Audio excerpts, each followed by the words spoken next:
कल मैंने ये करा दिया था, हाइपर कंजुगेशन इन बेंजीन करा दिया था ना। मेसोमेरिक की तरह ही चलता है सेम, जैसा प्लस एम है वैसा ही प्लस एच है, जैसा माइनस एम है वैसा ही माइनस एच है। बस एक दो लाइन उसमें और ऐड कर लीजिए, एम एच आई लिखवा दिया था, स्ट्रेंथ ऑफ द इफेक्ट। बस लास्ट उसमें ये था कि मान लो मेरे पास, लास्ट पॉइंट उसमें बस ऐड कर लीजिएगा, फिर क्वेश्चन करना है। मान लीजिए मेरे पास CH3 दिया हुआ है आप मान लो CH2 डबल बॉन्ड CH और फिर मान लो CH3 दिया हुआ है।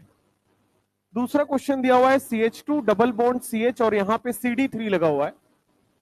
और तीसरा क्वेश्चन है यहां पे CH2 डबल बॉन्ड CH और सिंगल बॉन्ड यहां पे CT3 लगा हुआ है ना। CH3 CD3 और CT3 लगा हुआ है। आइए देखते हैं कहां पे हाइपर कंजुगेशन ज्यादा होगा। मैंने बोला था आपको अल्फा कार्बन होना चाहिए और वो दिख रहा है, और आपको अल्फा एच दिखना चाहिए, वो है।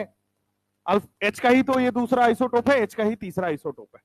कहां ज्यादा होगा, CH3 CD3 या CT3 में?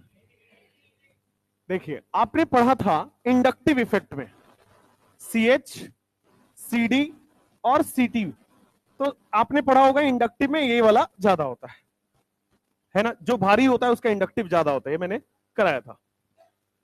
अब इसको ना, इसका उल्टा ऑर्डर होता है हाइपर कंजुगेशन में। क्यों, समझाता हूं। अगर आपको इंडक्टिव आए तो इंडक्टिव ये होता है, दिस इज इंडक्टिव इफेक्ट। लेकिन अगर आपसे कोई पूछे इसमें हाइपर कंजुगेशन किसका ज्यादा होगा, तो CH का ज्यादा होता है। रीजन समझो। देखो हाइपर कंजुगेशन में क्या हो रहा है, हाइपर कंजुगेशन में CH बॉन्ड टूटता है और फिर पाई बॉन्ड बनता है, यही पढ़ा हुआ है। ये CH सिग्मा बॉन्ड टूटेगा और ये आगे पाई बॉन्ड बनेगा। और हमने ये भी पढ़ा हुआ है, देखो जरा, कि क्या ये दोनों, ये स्मॉल मतलब ये हल्का है, ये थोड़ा सा इसका मास नंबर बढ़ा, ये भारी हुआ, ये और भारी हो गया। तो भारी होने से बॉन्ड कम वाइब्रेट करता है, पढ़ाया था इंडक्टिव के समय। जब हल्का है तो वो बॉन्ड ज्यादा वाइब्रेट करेगा। ड्यूटेरियम में थोड़ा सा और भारी हुआ, बॉन्ड कम वाइब्रेट किया और ट्रिशियम में बहुत भारी हो गया, बॉन्ड कम वाइब्रेट कर रहा है। अगर बॉन्ड कम वाइब्रेट कर रहा है तो क्या इसका बॉन्ड लेंथ छोटा है, ये पास पास है, वाइब्रेशन इसमें कम है, ये पास पास है। और ये वाला देखोगे, क्या इसमें लार्ज बॉन्ड लेंथ है? स्मॉल बॉन्ड लेंथ स्ट्रांग होता है या वीक होता है? अगर पास पास होते हैं तो क्या वो स्ट्रांग होता है, और क्या अगर वो दूर दूर हो गया तो क्या वीक हो गया? तो कौन सा बॉन्ड टूटता है, स्ट्रांग बॉन्ड या वीक बॉन्ड? तो जो टूटेगा वही तो हाइपर कंजुगेशन करेगा, इसलिए CH का हाइपर कंजुगेशन ज्यादा है। CT टूटेगा बट क्या उसका हाइपर कंजुगेशन कम होगा, है ना? तो तीनों में साइज तो एक ही है। बॉन्ड लेंथ की अगर हम बात करें, बॉन्ड लेंथ, कार्बन हाइड्रोजन कहीं बहुत दूर दूर पे बॉन्ड बनाते हैं, कार्बन ड्यूटेरियम थोड़े पास आ जाते हैं, कार्बन ट्रीशियम पास आ जाते हैं, साइज सबका सेम ही है।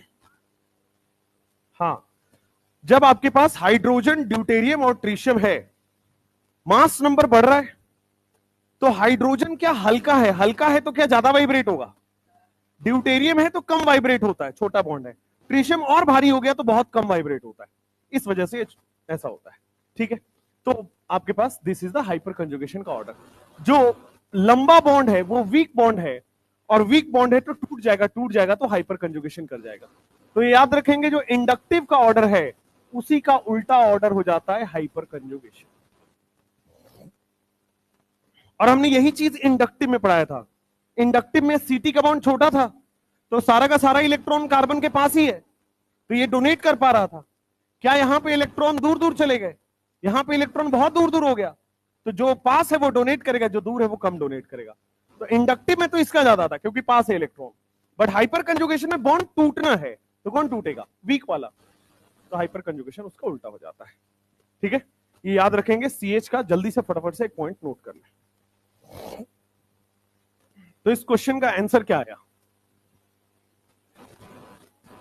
इसमें हाइपर कंजुगेशन का ऑर्डर 1 2 3 होगा।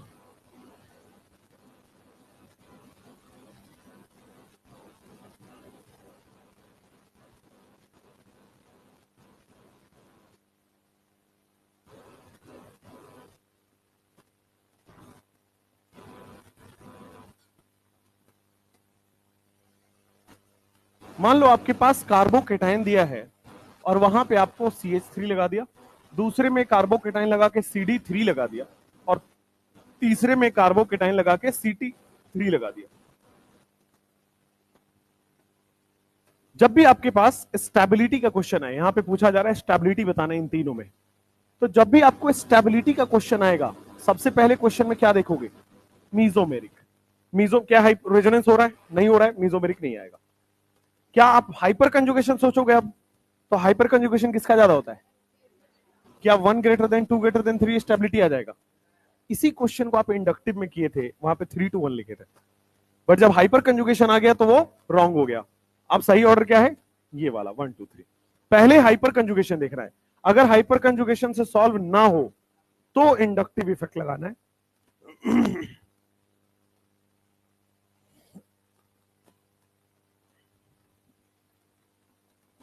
क्वेश्चन नंबर 3 में स्टेबिलिटी का ऑर्डर देखना है, CH2 minus CH3, CH2 minus CD3। इसका भी आंसर आप फटाफट बता दीजिए। स्टेबिलिटी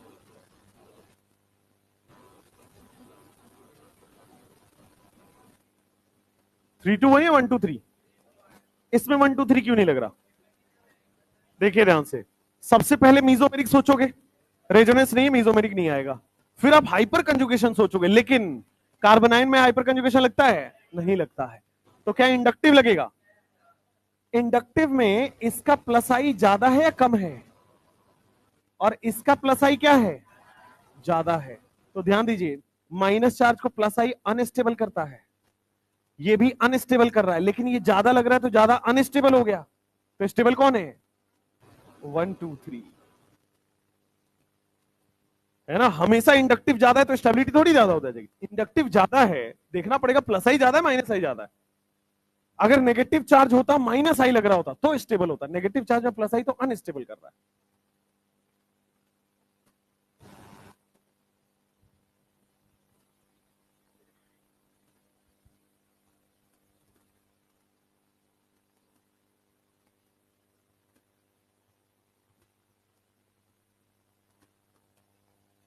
आज आपकी 2 क्लास है?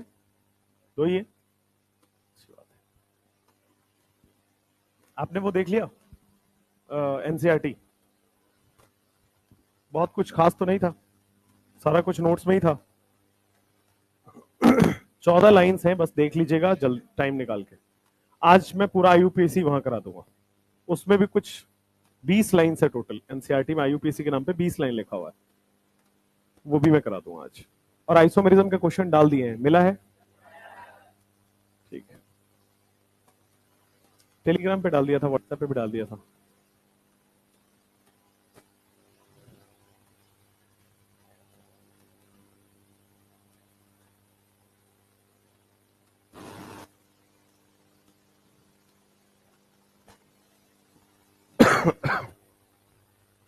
Question number 4, CH2 free radical है और फिर CH3 लगा हुआ है। CH2 फ्री रेडिकल के साथ CD3 लगा हुआ है और CH2 फ्री रेडिकल के साथ आपके CT3 लगा हुआ है। What is the stability order? 3 2 1 होगा या 1 2 3 होगा? 3 2 1 होगा या 1 2 3 होगा? 1 2 3 होगा ना। पहले मीजोमेरिक सोचेंगे, वो है नहीं, रेजोनेंस नहीं है तो मीजोमेरिक नहीं है। फिर हाइपर कंजुगेशन सोचेंगे, और फ्री रेडिकल में हाइपर कंजुगेशन लगता है, तो किसका हाइपर कंजुगेशन आता है? 1, फिर 2, और फिर सबसे कम किसका हो जाएगा? 3 का।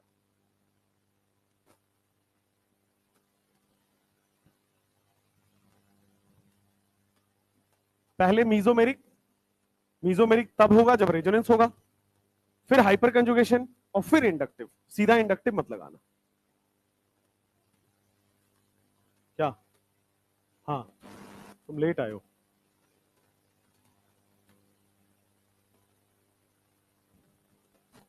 ये इंपॉर्टेंट है, लिख लेना है, CH वाला।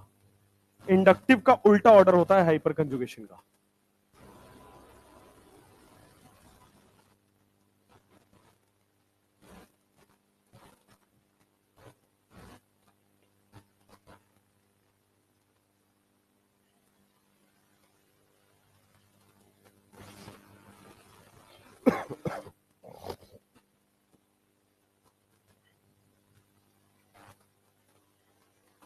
अब लिखो application.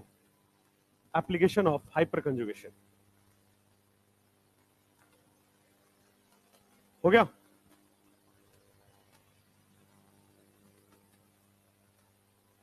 Application of hyper conjugation.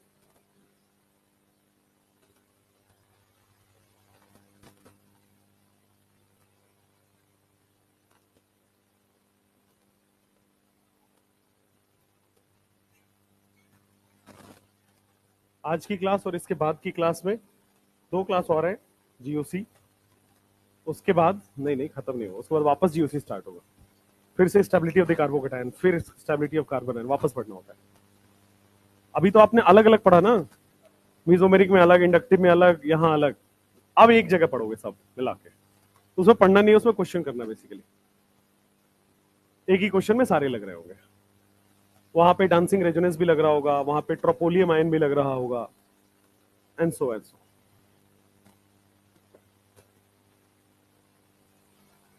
तो एक दिन में stability of the carbocation carbon ion free radical होगा वापस क्लास 1 से, और फिर अभी तक जितने क्वेश्चन किए सब वापस से रिपीट होंगे। उसमें 40-50 क्वेश्चन करेंगे तो सारा कवर हो जाएगा। फिर एक दिन में करेंगे एसडी और बेसिक स्ट्रेंथ, जिसमें एसआईआर एसआईपी के साथ फिर एसडी और बेसिक खत्म हो जाएगा। उसके बाद कुछ इंपॉर्टेंट बेसिस हैं, गुआनाडीन बेस वगैरह के बारे में पढ़ना है, एंड फाइनली रिएक्शन। मतलब कुल मिला के 3 लेक्चर और 2 लेक्चर 5 लेक्चर और। तो अगले वीक में टाटा बाय बाय। फिर हाइड्रोकार्बन। हाँ क्या?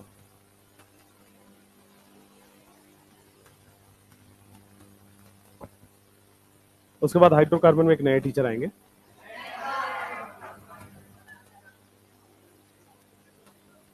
कोशिश जरूर करिए पढ़ने की, है ना, कोशिश करने वालों की हार नहीं होती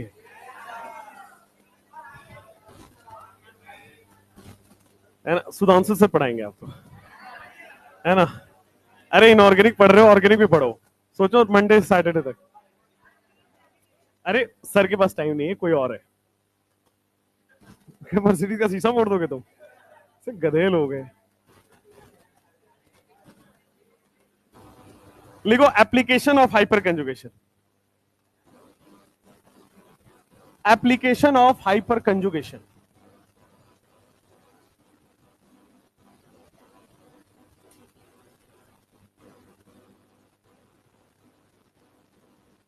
इस बार मैंने आपको प्राइज अनाउंस अभी शायद इस बैच में नहीं किया है। अगर आप इस टेस्ट में 700 प्लस ला रहे हैं तो you are eligible for 10,000 cash prize from me, right. 700 plus लेके आइए और 10,000 कैश प्राइज। मेरा हर महीने जा रहा है बहुत ज्यादा पैसा, 15,000 रुपए मैं ऑलरेडी खर्च कर रहा हूं, आप ऐसे कोई ले नहीं पाता। बस सारे 1 2 3 वालों को मैं देता हूं, टॉप 1 2 3 वालों को, ठीक है। तो अब वो ऊपर वाले बैच से निकल रहे हैं, तो आप में से कोई ले ही नहीं पा रहा, आप लोग ले लो। इस बार मैंने चैलेंज किया है, आप 10,000 रुपीज ले लीजिए एंड 700, ठीक है। 700 से ऊपर एक नंबर भी ले आइए, 700 भी ले आइए, लेके जाइए, ठीक है। आप अपना खर्चा खुद निकालिए, क्यों पेरेंट्स से मंगाना है, आप अपने हॉस्टल का खर्चा खुद निकाल लीजिए। और कभी भी लाइए, किसी भी टेस्ट में लेके आइए, मेरे पास नंबर लेके आ जाना, ठीक है। चलो next, application of hyper conjugation. Application of hyper conjugation में, हाँ ऑनलाइन में नहीं चलेगा बेटा, ऑनलाइन में छाप दिए कहीं से पता लगा। Stability of carbocation. अब बताओ मुझे, कार्बोकेटायन की स्टेबिलिटी प्लस एच के डायरेक्टली प्रोपोर्शनल होगा या माइनस एच के डायरेक्टली प्रोपोर्शनल होगा? ऑब्वियसली कार्बोकेटायन में आपके पास CH2 प्लस है जो डबल बॉन्ड बना रहा होगा, it is directly proportional to plus H और inversely proportional to minus H. और माइनस एच में कल मैंने एक चीज बताई थी, डबल बॉन्ड और CCl3, बस, बाकी और जगह माइनस एच नहीं लगता है। कार्बोकेटायन में माइनस एच लगेगा क्या?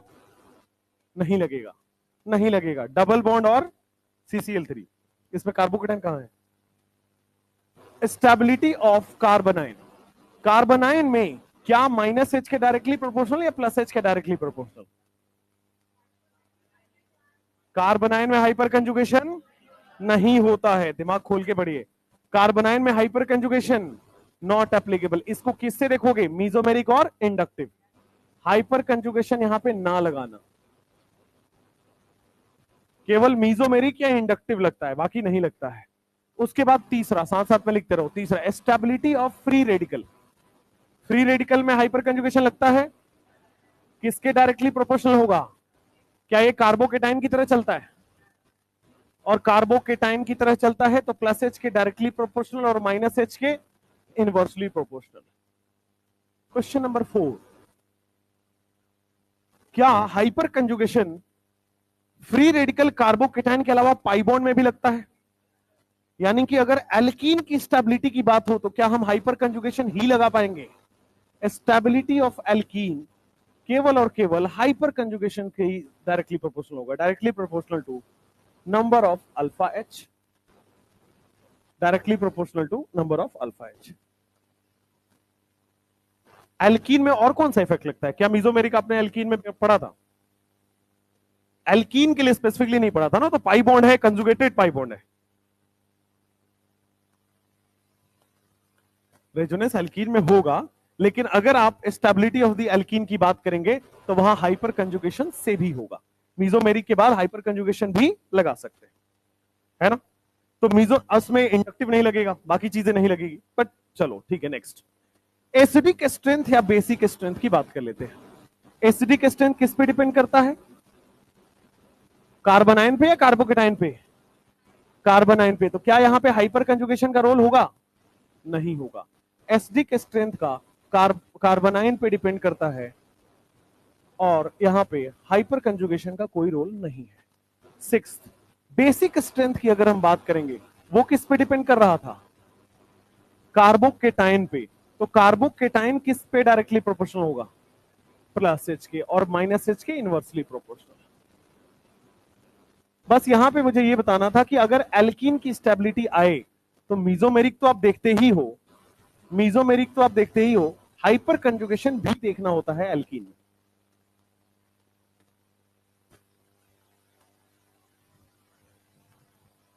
कार्बोनाइन में हाइपर कंजुगेशन ना लगाना, चाहे प्लस एच हो चाहे माइनस एच हो, कोई किसी भी तरह से हाइपर कंजुगेशन नहीं लगता।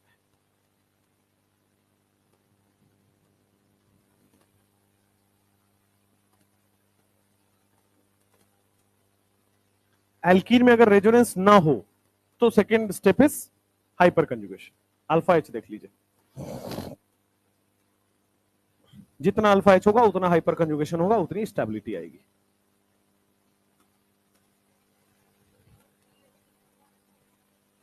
CH2 plus, CH2 free radical directly proportional to H, direct alpha H नहीं है ये,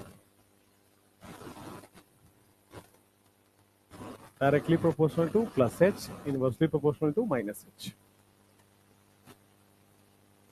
किसमें?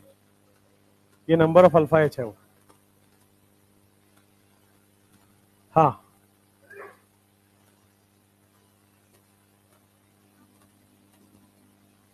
हाँ स्टेबिलिटी तो कार्बोनाइन, हाइपर कंजुगेशन नहीं लेगा। देखो, कार्बोनाइन में आपको क्या लगाना है? क्या मीजोमेरिक और इंडक्टिव ही सोच रहे हैं वहां पे?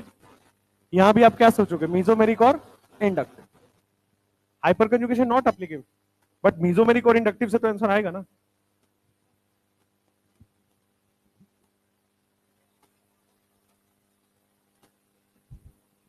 क्वेश्चन करें?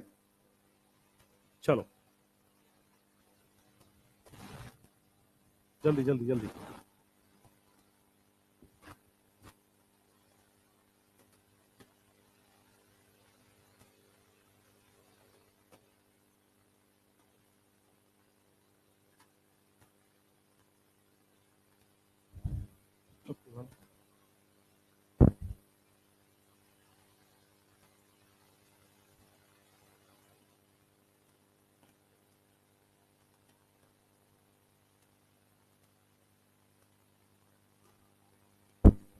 हो गया? अब देखो, यहां पे आपको स्टेबिलिटी ऑफ द कार्बोकेटाइन पूछा गया है। अब आपने तीनों इफेक्ट पढ़ लिया है, तीनों इफेक्ट सोचोगे दिमाग में। सबसे पहले क्या सोचोगे? मीजोमेरिक। यहां पे सब में मीजोमेरिक, सब में रेजोनेंस हो रहा है, आप देखोगे तो भाई बेंजीन में सब में रेजोनेंस हो रहा है और इक्वल रेजोनेंस हो रहा है बेंजीन और कार्बोकेटाइन का। छोड़ दो, मीजोमेरिक से सॉल्व नहीं हो रहा है। फिर क्या सोचोगे? Hyper conjugation. लेकिन ध्यान देना, क्या यहां पे ऑर्थो पेरा पे लोन पेयर है? अगर ऑर्थो पेरा पे लोन पेयर है तो क्या प्लस एम लगेगा? यहां पे अगर ऑर्थो पेरा पे हाइपर कंजुगेशन लग रहा है, ऑर्थो पेरा पे अल्फा एच आ रहा है, तो ऑर्थो पेरा पे अल्फा एच है तो क्या हाइपर कंजुगेशन लग रहा है? मेटा पे क्या इंडक्टिव ही लगता है? प्लस आई लग रहा है या माइनस आई लग रहा है? प्लस आई लग रहा है।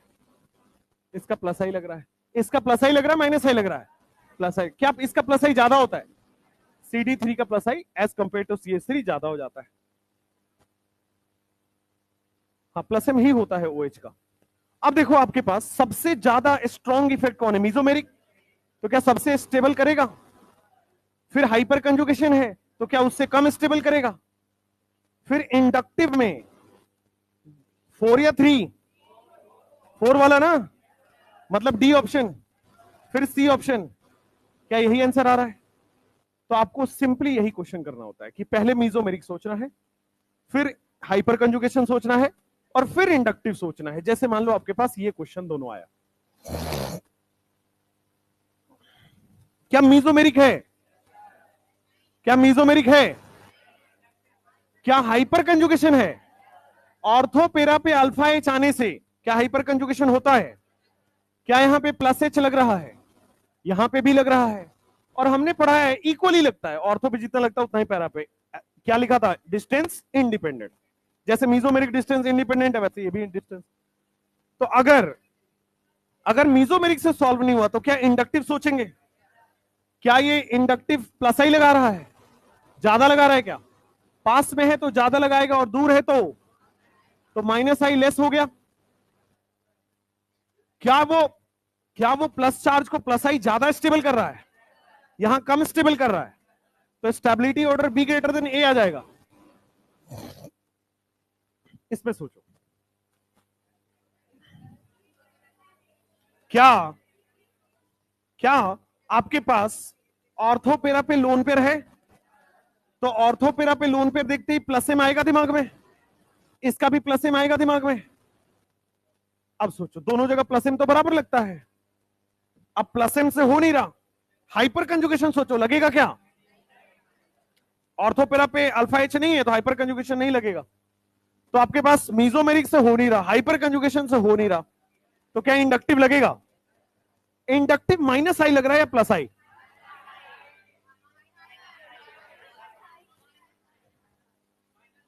सब्जी नहीं बेचना है, रुको। देखो, क्या मोर इलेक्ट्रोनेगेटिव एटम है, क्या माइनस आई लगाएगा? मोर इलेक्ट्रोनेगेटिव एटम माइनस आई लगाता है। अगर ये पास में है तो ज्यादा लगा रहा है, दूर होने से कम लगा रहा है। मुझे पढ़ा लेने दो, तुम सुनो। देखो, मीजोमेरिक से सॉल्व नहीं हो रहा है तो इंडक्टिव पे आए थे। अब देखो, इंडक्टिव क्या अनस्टेबल कर दिया, यहां भी अनस्टेबल कर दिया। उल्टा इंडक्टिव लग रहा है तो अनस्टेबल कर दिया, लेकिन ज्यादा लग रहा है तो ज्यादा अनस्टेबल हो गया, और कम लग रहा है तो कम अनस्टेबल हुआ। तो क्या स्टेबिलिटी का order A greater than B होगा? यही होगा। पहले मीजोमेरिक सोचना है, फिर हाइपर कंजुगेशन सोचना है, फिर इंडक्टिव। समझ में आया? प्लस चार्ज को प्लस इंडक्टिव लगता तो स्टेबल करता, लेकिन माइनस क्या अनस्टेबल कर रहा है, ये भी अनस्टेबल कर रहा है। ज्यादा माइनस आई, ज्यादा अनस्टेबल कर दिया। क्वेश्चन नंबर 4 PYQ है। 10 सेकंड पहले अप्लाई कर लीजिए, अपना दिमाग सारा लगा लीजिए।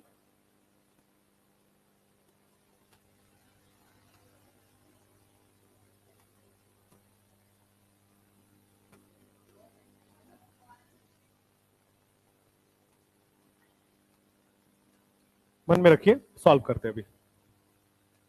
सब लोग पहले मीजोमेरिक सोच लो कि इसमें हाइपर कंजुगेशन लग रहा है, एक रफ आंसर निकाल लो। हो गया?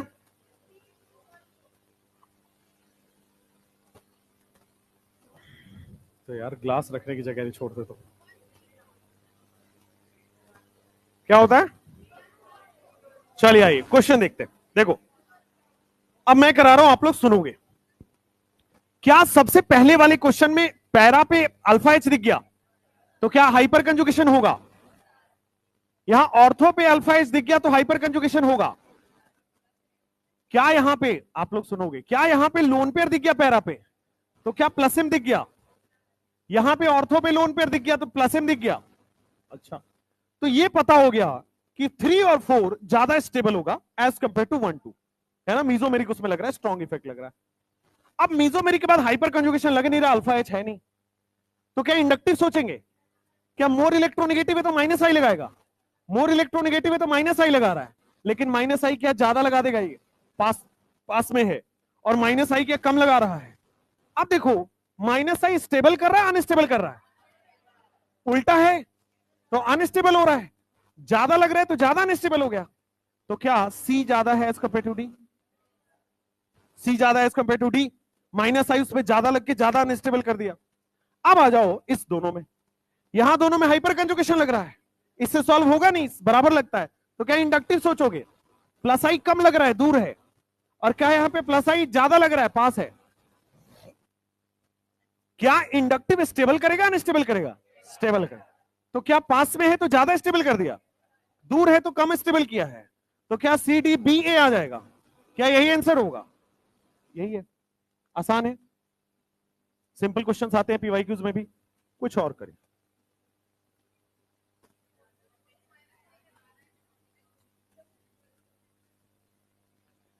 बेटा अटेंटिव होके पढ़िए, इसीलिए मैं बोलता हूं। मीजोमेरिक यहां लग रहा है फार फार फार स्टेबल हो चुका है ये हाइपर कंजुगेशन के रेस्पेक्ट में। मीजोमेरिक लग रहा है, इंडक्टिव बहुत वीक है, माइनस आई लगा रहा है बट बहुत कम लगा रहा होगा। मीजोमेरिक बहुत आगे लगा रहा है ना। पहले मीजोमेरिक सोचते हैं, फिर हाइपर कंजुगेशन, फिर इंडक्टिव। डायरेक्ट इंडक्टिव सोचेगा तो अनस्टेबल ही लगेगा, राइट। एम एच आई, जैसे रिवर्स आप हाइपर कंजुगेशन आपका हो गया है। रिवर्स हाइपर कंजुगेशन का बस क्विक रिकैप दे देता हूं। मान लो कहीं आपके पास पाई बॉन्ड लिखा हो, CH2 डबल बॉन्ड CH, अगर CCl3 लिखा हो तो रिवर्स हाइपर कंजुगेशन होगा।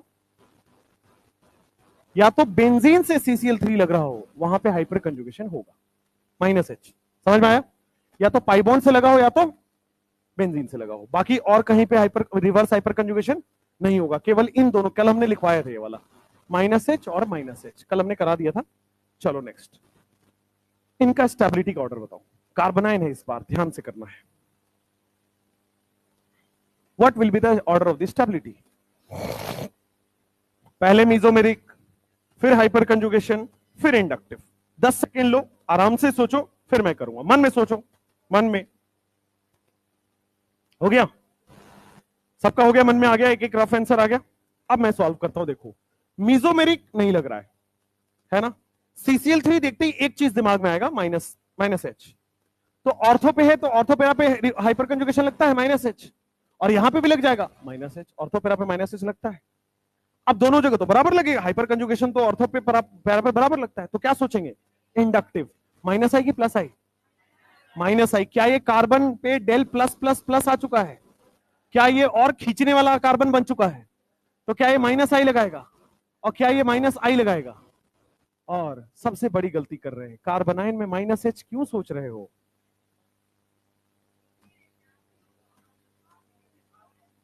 अच्छा, हमने गलती कर दी है।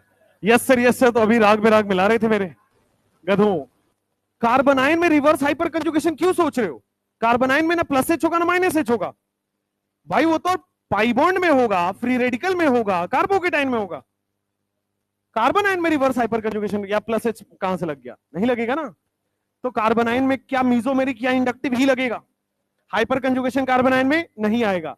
तो क्या मीजोमेरिक लग रहा है? नहीं। क्या इंडक्टिव लग रहा है? क्या यहां भी लग रहा है? ये पास में है तो ज्यादा लगा रहा होगा, और ये दूर है तो कम लगा रहा होगा। क्या इंडक्टिव स्टेबल कर रहा है अनस्टेबल कर रहा है? सेम है, स्टेबल करेगा। पास में है तो ज्यादा स्टेबल कर दिया, पास में है ज्यादा इंडक्टिव लगा के ज्यादा स्टेबल कर दिया, A ग्रेटर देन B। आया समझ में? शांत। इसमें हाइपर कंजुगेशन नहीं लगेगा, मीजोमेरिक या इंडक्टिव लगेगा। कार्बोनाइन में कभी भी हाइपर कंजुगेशन लगा के मत आ जाना। किसका? न्यूट्रल होता तो? हाँ, अगर बेंजीन केवल है तो लगेगा ना, अभी तो लिखवा है कि बेंजीन में तो लगेगा, डबल बॉन्ड में तो लगेगा, बट यहां तो नेगेटिव चार्ज है, उसमें तो नहीं लगेगा। अच्छा ये बताओ, PYQ मन में।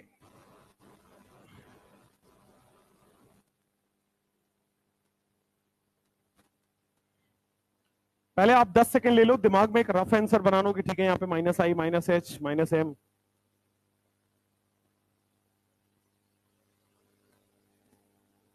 और फिर मैं तो कराऊंगा ही।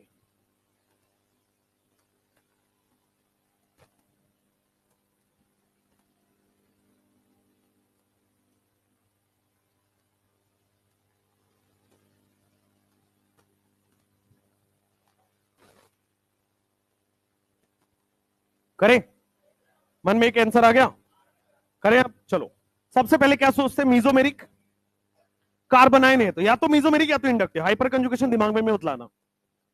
तो यहां तो भाई बार बार देखने को प्लस एच लगता है, लेकिन प्लस एच नहीं लगेगा। क्या प्लस आई लग रहा है?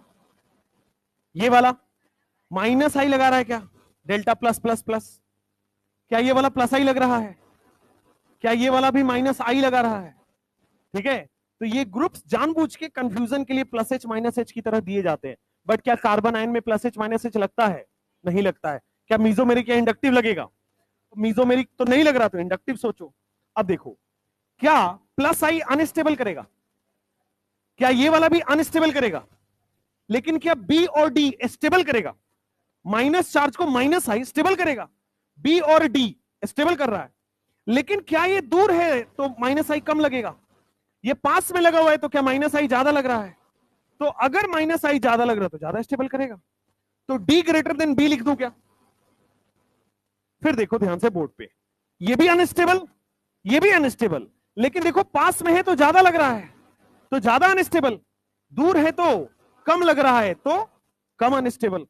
तो क्या ए ज्यादा आ जाएगा और फिर सी तो ज्यादा ही अनस्टेबल हो गया है। तो पीवाईक्यूज आसान आते हैं ना, बस आपको ध्यान रखना है मीजोमेरिक फिर हाइपर कंजुगेशन फिर इंडक्टिव, और कार्बन आयन में केवल मीजोमेरिक और इंडक्टिव, हाइपर कंजुगेशन नहीं आता है। ये भी पीवाईक्यू है, ये प्रीवियस ईयर है।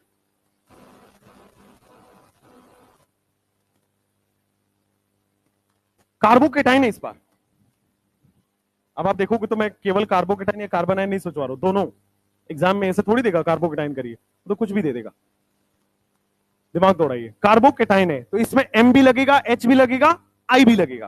कार्बन आयन में केवल एम और आई लग रहा है। कार्बोकेटाइन है, इसमें एम भी लग रहा है, एच भी लग रहा है, आई भी लग रहा है। एम्स का क्वेश्चन है।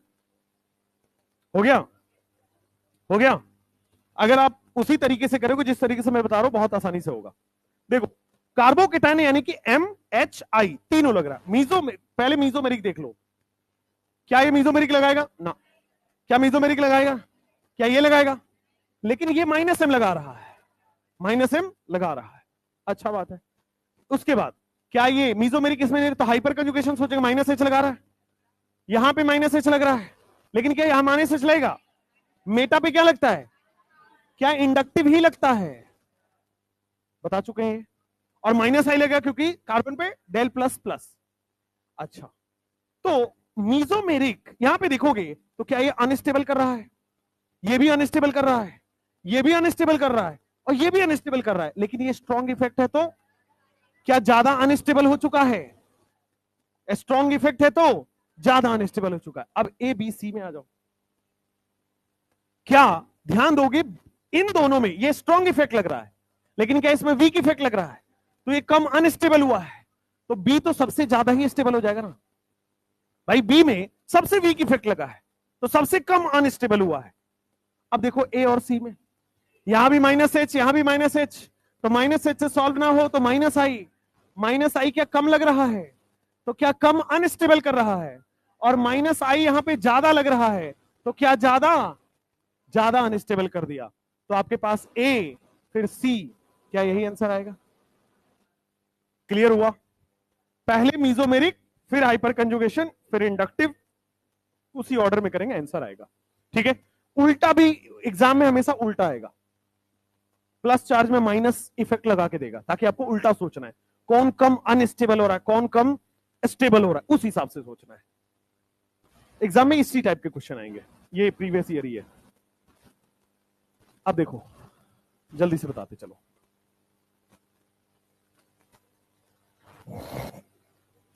स्टेबिलिटी बताना सबके, 1 2 3 या 3 2 1? कितने लोग हैं 1 2 3 वाले, 1 2 3 वाले, और कितने लोग हैं 3 2 1 वाले, और बाकी कंफ्यूज? चलो बताता हूं मैं ध्यान से। यहां पे भाई साहब कहां पे अल्फा एच है? जो यहां अल्फा एच कहां है भाई? कार्बोकेटाइन से अटैच्ड कार्बन को अल्फा कार्बन बोलते हैं। यहां होता तो अल्फा एच होता, ये तो अल्फा एच ही नहीं है, तो हाइपर कंजुगेशन सोच ही नहीं सकते। कार्बोकेटाइन वाला थोड़ी ना अल्फा कार्बन होता है, कार्बोकेटाइन से डायरेक्टली अटैच कार्बन को अल्फा कार्बन कहते हैं। समझ में आया? तो यहां तो अल्फा कार्बन ही नहीं है, यहां तो अल्फा एच ही नहीं है, तो आप हाइपर कंजुगेशन क्यों सोच रहे हो? तो क्या आप समझना इसमें इंडक्टिव लगेगा? इंडक्टिव किसका ज्यादा होता है? 3 2 1। इंडक्टिव बोला था ना, जो भारी है उसका प्लस आई ज्यादा है, ट्रीशियम भारी है उसका प्लस आई ज्यादा होगा। यहां पे आप बताइएगा कुछ एरर है, एक सेकेंड। हाँ चलो बताओ, क्वेश्चन तो हो जाने दो भैया कंप्लीट। 1 greater than 2। हाँ तो देखो, पहले स्टेबिलिटी का क्वेश्चन आया, सबसे पहले दिमाग लगाओ, मीजोमेरिक है क्या? नहीं है, रेजोनेंस नहीं, मीजोमेरिक नहीं है। हाइपर कंजुगेशन है क्या? क्या 3 अल्फा कार्बन दिखा, मेरे को 9 अल्फा एच दिख रहा है, आपको यहां पे 1 अल्फा कार्बन और 3 अल्फा एच दिख रहा है, मोर अल्फा एच मोर स्टेबिलिटी। क्या बी ग्रेटर देन ए हो जाएगा? तो आपके पास, सॉरी, ए ग्रेटर देन बी हो जाएगा। अच्छा, इसमें इसका भी आंसर साइड में लिख लो, सी बी ए। नेक्स्ट इसमें आ जाओ, माइनस चार्ज है, ध्यान देना, CH2 माइनस है, यहां माइनस है और यहां माइनस है। ए बी सी होगा या सी बी ए होगा, दोनों में से एक होगा। चलिए अब ध्यान देते हैं, क्या कार्बोनाइन की स्टेबिलिटी कह रहा है? अब क्या कार्बोनाइन की स्टेबिलिटी कह रहा है? कार्बोनाइन में या तो M लगेगा या तो I लगेगा, H नहीं लगेगा। अब मीजोमेरिक तो लग नहीं रहा, रेजोनेंस है नहीं। इंडक्टिव सोचो, क्या ये प्लस आई लग रहा है? क्या ये भी प्लस आई लगा रहा है? क्या ये भी प्लस आई लगा रहा है? लेकिन ये प्लस आई ज्यादा लगा रहा है और ये वाला प्लस आई कम लगा रहा है। अब ध्यान देना, क्या प्लस आई यहां पे स्टेबल करेगा अनस्टेबल करेगा? अनस्टेबल करेगा, उल्टा है ना। तो क्या ये ज्यादा लगा रहा है, ज्यादा अनस्टेबल हो गया? कम लगा रहा है, कम अनस्टेबल हुआ। तो स्टेबिलिटी का ऑर्डर क्या, ए बी सी या 1 2 3 आ जाएगा क्या? समझ में आया? और ये क्वेश्चन एग्जाम में पता है लोग हाइपर कंजुगेशन लगा के आते हैं इसमें जल्दी जल्दी में, है ना। इसीलिए बार बार दिमाग में ये बिठाना है कि प्लस के लिए है MHI, माइनस के लिए MI, प्लस के लिए माही, समझ गए ना, माइनस के लिए केवल M और I। इधर आ जाओ, स्टेबिलिटी ऑफ एल्कीन, किसका स्टेबिलिटी ज्यादा है ये पूछ रहा है।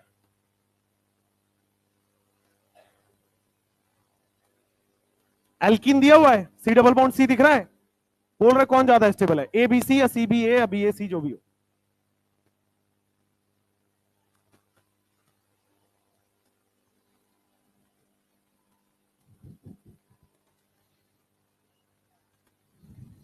कर लो कर लो। एल्कीन दिए हुए 3 एल्कीन दिख रहा है, C डबल बॉन्ड C वाले, कह रहा है कौन स्टेबल है। अभी अभी लिखाया था कि स्टेबिलिटी ऑफ द एल्कीन किस पे डिपेंड करता है? अल्फा एच के डायरेक्टली प्रोपोर्शनल। अल्फा एच निकालो, सेम है, सेम है। आइए देखते हैं, बोर्ड पे देखो, बोर्ड पे, ये पहली बार आप एल्कीन कर रहे हो, बोर्ड पे देखो, क्या यहां पे ये एल्कीन आपको नजर आया? Directly attach carbon alpha carbon होगा, तो क्या यहां पे 3 और 3 6 दिख गया, 6 अल्फा एच, अच्छी बात है। यहां पे आप देखोगे तो क्या यहां पे 3 और 3 6 अल्फा एच दिख रहा है? क्या यहां पे आप देखोगे सिस है, 3 और 3 6 अल्फा एच दिख रहा होगा। अब कैसे सॉल्व करें, अल्फा एच तो बराबर है। सिस और ट्रांस में तो कर लिया पहला वाला। यस, सुनो ध्यान से बेटा, इसको बोलते हैं, एक ही कार्बन पे अगर 2 लगा है इसको बोलते हैं आइसो ब्यूटीन। 4 है ना टोटल कार्बन, तो आइसो ब्यूटीन। ये क्या ट्रांस ब्यूटीन हो जाएगा, और ये वाला सिस ब्यूटीन। एक ही कार्बन पे अगर 2 लगा हो मिथाइल तो उसको आइसो बोल देते हैं, याद रखना है, कॉमन नेम है। एक ही कार्बन पे अगर 2 एल्कीन लग गया, एक ही कार्बन पे 2 अगर मिथाइल ग्रुप लग गया, इसको आइसो बोलते हैं। तो इसको आइसो को क्या मैं आई लिख दूं रिप्रेजेंट करने के लिए, इसको टी लिख देता हूं, और इसके सी लिख देता हूं। चाय पिए हो आज से पहले चाय पिए हो? तो चाय बनाने वाली एक कंपनी होती है बेटा, आईटीसी, स्टेबिलिटी ऑर्डर याद करना है, रिमेंबर, ठीक है, स्टेबिलिटी ऑफ द एल्कीन याद करना है। अगर अल्फा एच सेम हो जाए तो फिर क्या सोचना है, आईटीसी। आइसो ज्यादा स्टेबल होता है as compare to trans, as compare to cis. एक और चीज, इसका रीजन ना सिलेबस में है ना एनसीईआरटी में है, फॉरेन ऑथर की किताबों में है। समझना है तो बता दो, समझना है, आ जाओ बोर्ड पे देखो। देखो यहां पे क्या, यहां पे ध्यान से देखना, ये एल्कीन है और यहां पे कुछ CH3 लगा हुआ है और यहां पे CH3 लगा हुआ है, यही है आइसो, यही था। ट्रांस भी बना लेते हैं, यहां पे CH3 लगा हुआ है और यहां पे CH3 लगा हुआ है, यही है। H लगा लो, H लगा लो तो पूरा पूरा कंप्लीट हो जाएगा, यही होगा। अब आ जाओ, सिमिलरली यहां पे CH डबल बॉन्ड CH है, दोनों तरफ ऊपर ही CH3 लगा हुआ है, क्या यही है ना? अब ध्यान से देखना, एल्कीन है तो क्या हाइपर कंजुगेशन होगा या नहीं होगा? होगा भाई, एल्कीन है तो हाइपर कंजुगेशन होगा, अच्छी बात है। तो हाइपर कंजुगेशन होगा तो याद करो कि ये अल्फा कार्बन है तो इसका CH बॉन्ड टूटेगा और इसका CH बॉन्ड टूट के यहां पे पाई बॉन्ड आ रहा होगा और यहां पे पाई बॉन्ड आ रहा होगा तो ये वाला पाई बॉन्ड टूट के माइनस बनेगा, अच्छी बात है। सिमिलरली ट्रांस में कोई किधर से भी टूट सकता है CH बॉन्ड, इधर से टूट के मान लो इधर पे पाई बॉन्ड आ रहा होगा तो ये वाला पाई बॉन्ड टूट के यहां माइनस जाएगा क्या? सिस में यहां का CH बॉन्ड टूटेगा और यहां पाई बॉन्ड बन रहा होगा और यहां पे क्या माइनस जाएगा क्या? अब ध्यान से सुनना, इस माइनस को कोई भी अनस्टेबल नहीं कर रहा, लेकिन क्या इस माइनस को ये अनस्टेबल कर रहा है? इस माइनस को प्लस आई लग रहा है ना बेटा, अनस्टेबल कर रहा है। क्या इस माइनस को भी अनस्टेबल कर रहा है? यहां पे कोई अनस्टेबल करने वाला नहीं है, इसलिए आइसो सबसे ज्यादा स्टेबल हो गया। लेकिन ट्रांस और सिस में भी अब दोनों में प्लस आई लग रहा है, दोनों में स्टेबल हो रहा है, तो क्या देखोगे, सिमेट्री, यहां पर रिपल्सन कम है, यहां पर रिपल्सन ज्यादा है। तो ट्रांस और सिस में तो कोई डाउट थोड़ी था, ट्रांस और सिस में तो ट्रांस ही स्टेबल होगा हमेशा, क्यों? दोनों अपोजिट साइड है, रिपल्सन कम है, इसमें दोनों सेम साइड है, रिपल्सन ज्यादा है। आइसो का समझना था कि आइसो कैसे ज्यादा हो गया। तो जब आप हाइपर कंजुगेशन करोगे तो क्या इसका CH सिग्मा बॉन्ड टूटेगा और यहां पाई बॉन्ड बनेगा? जब यहां पाई बॉन्ड बन जाएगा तो क्या ये वाला पाई बॉन्ड टूटेगा और ये पाई बॉन्ड टूट के माइनस बनाएगा? इस माइनस को कोई अनस्टेबल नहीं कर रहा, लेकिन सिस और ट्रांस में देखो क्या अनस्टेबल करने के लिए प्लस आई लग रहा है, तो यहां अनस्टेबल नहीं हो रहा है, वो दोनों में ये अनस्टेबल नहीं हो रहा है, ये दोनों अनस्टेबल हो रहे हैं, इसलिए आई ज्यादा है as compare to trans and cis. और ट्रांस और सिस तो मतलब बड़ा इजी है, ट्रांस ग्रेटर देन सिस हमेशा, रिपल्सन कम है उसमें रिपल्सन ज्यादा है, हो गया। आईटीसी में आई क्यों ज्यादा हुआ? हाइपर कंजुगेशन से CH सिग्मा बॉन्ड टूटा तो ये पाई बॉन्ड माइनस बनाए, इस माइनस को कोई अनस्टेबल नहीं कर रहा, इसलिए स्टेबल है। ट्रांस और सिस में इस माइनस चार्ज को अनस्टेबल किया कर रहा है कौन? मिथाइल, प्लस आई, हो गया। ये फॉरेन ऑथर की किताबों में इसका एक्सप्लेनेशन है। हाँ, इसमें क्यों लगेगा, प्लेनर है भाई, डबल बॉन्ड है ना, 120 डिग्री एंगल है, आराम से एग्जिस्ट करेगा, sp2 हाइब्रिडाइजेशन है, क्यों स्टीरिक हिंड्रेंस लगेगा? स्टीरिक हिंड्रेंस प्लेनर में नहीं लगता कभी भी, आउट ऑफ द प्लेन जब जाता है तब स्टीरिक हिंड्रेंस लगेगा, ठीक है। चलिए अब देखो, एक क्वेश्चन आया, इसको बोला जाता है, क्या यहां पे बेटा इन कंजुगेशन में है? बोर्ड पे देखो, क्या यहां पे इन कंजुगेशन में है? तो इसको बोला जाता है कंजुगेटेड डाइईन, दो इन है ना, कंजुगेटेड डाइईन। ये देखोगे तो क्या एक साथ है? क्या ये क्यूमुलिन में पड़ा था? तो इसको बोला जाता है क्यूमुलेटेड डाइईन। एक बार नीट में क्वेश्चन आया था, किसका स्टेबिलिटी ज्यादा है, कंजुगेटेड का क्यूमुलेटेड का? उसने स्ट्रक्चर नहीं बनाया, उसने केवल वो लिखा था, ठीक है। फिर आ जाओ, क्या यहां पे रेजोनेंस नहीं हो रहा है? तो इसको बोल दिया गया आइसोलेटेड। आइसोलेटेड का मतलब अकेला, आइसोलेटेड डाइईन, अकेला अकेला इधर पड़ा है, इधर अकेले पड़ा हुआ है, आइसोलेटेड डाइईन। कंजुगेटेड डाइईन की स्टेबिलिटी ज्यादा होगी या क्यूमुलेटेड डाइईन की होगी या आइसोलेटेड डाइईन की होगी? भाई सबसे पहला स्टेबल होगा, रेजोनेंस है, सबसे पहला स्टेबल होगा, जो आपका कंजुगेटेड है वो स्टेबल हो जाएगा। बोलो समझ में आ गया? रेजोनेंस की वजह से। अब 2 और 3 में देखो कौन स्टेबल है, 2 और 3 में कौन स्टेबल है? भाई 2 में तो रिपल्सन लग रहा है ना, 2 में रिपल्सन लग रहा था, इसीलिए तो प्लेन बदल गया था, बताया था ना। अगर क्यूमुलिन हो तो, अगर ये हॉरिजॉन्टल होगा तो क्या वर्टिकल चला जाएगा। तो यहां रिपल्सन लग रहा होता है, इसमें रिपल्सन तो नहीं लग रहा ना कम से कम। भाई यहां रेजोनेंस स्टेबल है ये दोनों में, यहां रिपल्सन लग रहा है, यहां पे रिपल्सन नहीं लग रहा। तो जहां रिपल्सन लग रहा है तो क्या उसकी स्टेबिलिटी कम हो गई। क्यूमुलिन्स की स्टेबिलिटी बहुत कम होती है रिपल्सन की वजह से। सेम ही कार्बन पे लेफ्ट साइड में भी डबल बॉन्ड, राइट साइड में भी डबल बॉन्ड, बीच वाले कार्बन को देखो, इधर भी बेचारे के पास इलेक्ट्रॉन है, इधर भी इलेक्ट्रॉन है, ह्यूज रिपल्सन, रिपल्सन से स्टेबिलिटी कम हो गई। तो ये क्वेश्चन आया हुआ है, कंजुगेटेड का ज्यादा होगा, आइसोलेटेड का ज्यादा होगा, क्यूमुलेटेड का, क्यूमुलेटेड का हमेशा कम होता है। ठीक है, अब इतने क्वेश्चन लिख लो, फिर आगे के क्वेश्चंस करते हैं। जल्दी लिखना पड़ेगा लेकिन, या आगे करा दे, करा देते ना, करा देते, फिर पता लगे आपका बैकलॉग हो गया।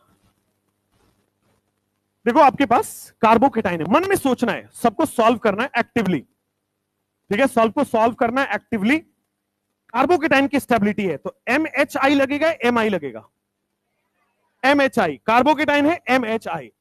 तो देखो क्या हाइपर, क्या यहां पे मीजोमेरिक लगेगा, कोई रेजोनेंस नहीं है, मीजोमेरिक नहीं है, लेकिन हाइपर कंजुगेशन है। क्या यहां पे अल्फा कार्बन 3 दिख गया, क्या 9 अल्फा दिख गया, क्या यहां पे 6 अल्फा दिख गया, यहां पे 3 अल्फा दिख गया, यहां पे 0 अल्फा है, अल्फा कार्बन ही नहीं है तो अल्फा एच होगा ही नहीं। तो क्या 1 2 3 4 मोर अल्फा एच मोर स्टेबिलिटी, 1 2 3 4 आ गया। अगला क्वेश्चन,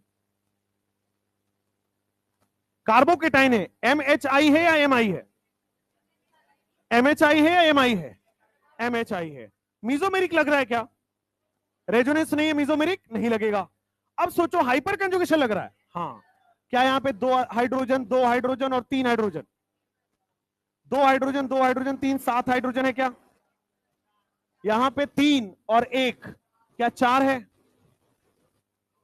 यहां पे केवल यही अल्फा एच दिख रहा है बगल वाला, तो ज्यादा अल्फा एच ज्यादा स्टेबिलिटी हो जाएगा, 1 2 3 हो जाएगा क्या। This is the order of the stability. फिर तीसरा क्वेश्चन है कार्बोकेटाइन का, MHI ही सोचोगे, क्या मीजोमेरिक है, हाइपर कंजुगेशन है क्या, हाइपर कंजुगेशन है तो देखो 2 और 2 4 अल्फा एच दिख रहा है नहीं दिख रहा, यहां पे देख लो 1 अल्फा एच दिख रहा है नहीं दिख रहा, यहां पे 3 3 6 2 8 हो रहा है क्या, तो क्या सी का सबसे ज्यादा है, फिर ए और फिर बी, यही होगा सी ए बी। क्या क्लियर हो रहा है कॉन्सेप्ट। स्टेबिलिटी के क्वेश्चन रुकने नहीं चाहिए एग्जाम में भी, क्योंकि इसी तरह के ही क्वेश्चंस आते हैं। और आपको मैं पहले भी बता चुका हूं, अभी बता चुका हूं कि कोई भी किताब उठा के कर सकते हैं, राइट। मतलब मेरे पढ़ाने का तरीका यूनिवर्सल है, ऐसे नहीं कि कोचिंग बेस्ड नहीं पढ़ाते, ठीक है ना, कि इस कोचिंग में तो होगा, अगली वाली कोचिंग का करोगे तो नहीं होगा, किसी का भी कर लेना, इसी से सवाल आएगा, और नोट से बाहर भी नहीं होगा, ये भी बता दो, इतना कर लिया अपन ने। आप जीओसी के क्वेश्चन उठा के देख लो कितने हैं, अगर मैं 10 10 5 5 क्वेश्चन कराता आपके कॉन्सेप्ट तो आ जाता, क्वेश्चन नहीं हिलता, बट जानबूझ के ज्यादा क्वेश्चन करा रहे, सब में 20 क्वेश्चन 25 क्वेश्चन कराया, और आप देखोगे तो 700-800 क्वेश्चन आपने जीओसी में कर लिए, और अभी स्टेबिलिटी ऑफ द कार्बोकेटाइन आने दो 1000 हो जाएगा। जब जीओसी दोबारा स्टार्ट होगा तो 1000 क्वेश्चन तक हो जाएगा क्लास के अंदर, ठीक है। इससे बाहर आपको दिखेगा ही नहीं, ना पीवाईक्यू में दिखेगा, ना आपको अगले साल जो क्वेश्चन आना है वो भी नहीं दिखेगा, और आपके पास कोई भी आप मटेरियल उठा लीजिए, कोई भी नोट्स उठा लीजिए, इससे बाहर नहीं है, ठीक है। अब क्वेश्चन को सॉल्व करिए। कार्बोकेटाइन में MHI लग रहा है, 1 2 3 या 3 2 1,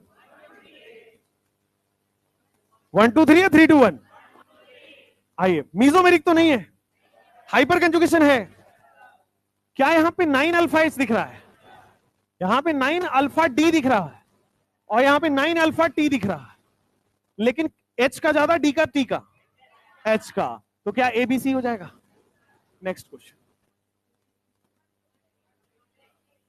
ये आप वही पूछ रहे थे भाई, इसमें बेंजीन लगा हुआ है, इसमें कोई भी कैटायन नहीं है। अब करिए क्वेश्चन, 1 2 3 या 3 2 1, क्या बेंजीन से डायरेक्टली अटैच अल्फा कार्बन नजर आ गया होगा, क्या 3 अल्फा एच दिख गया होगा, यहां पे 3 अल्फा डी है, 3 अल्फा टी है, कौन ज्यादा स्टेबल होगा, अल्फा एच ज्यादा हाइपर कंजुगेशन देगा ना, ये वाला क्वेश्चन। सेम नहीं है, मन की आंखों से देखो,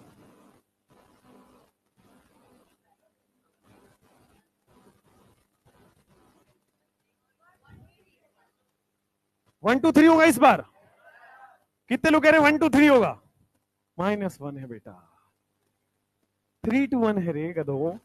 इधर आओ जरा, अगेन लेट मी सॉल्व। सुनो मेरे को ध्यान से, क्या मीजोमेरिक है क्या? नहीं है ना? बेंजीन सब में कॉमन है, मीजोमेरिक से नहीं सॉल्व हो रहा। क्या हाइपर कंजुगेशन होगा? बेटा अल्फा एच कहां है? अरे भाई इसके पास अल्फा एच कहां है? बेटा हमेशा पड़ोसी पे ध्यान देना, तुम आगे दे रहे हो। हमेशा पड़ोसी के पास जाना है, आगे क्यों चले गए तुम? तो बेटा हाइपर कंजुगेशन यहां पे अल्फा एच है ही नहीं। समझ में आया? अब अल्फा एच नहीं है तो क्या इंडक्टिव सोचोगे? इंडक्टिव टी का ज्यादा है एच का ज्यादा है? तो क्या सी बी ए हो जाएगा क्या? बेटा ऐसे ही एग्जाम में गलती करके आओगे। समझ में आया क्या? हाँ अच्छा, दूर का पड़ोसी है ना बेटा, पास के पड़ोसी को देखना यार। क्या बोला था? डायरेक्टली अटैच कार्बन देखना है। क्या डायरेक्टली अटैच कार्बन के पास एच है? डायरेक्टली अटैच कार्बन के पास एच है? डायरेक्टली अटैच के पास एच है? अगर एच नहीं है तो हाइपर कंजुगेशन नहीं होगा। तो इसका मतलब क्या सोचोगे? इंडक्टिव। इंडक्टिव के लिए टी का इंडक्टिव ज्यादा होता है। इंपॉर्टेंट क्वेश्चन, पता कहां आया था? जिपमर में। ये जितने भी क्वेश्चन आप कर रहे हो किसी न किसी एग्जाम का क्वेश्चन है ये, इसलिए अच्छा थॉट प्रोसेस आपका डेवलप हो जाता है। ठीक है, नेक्स्ट नेक्स्ट।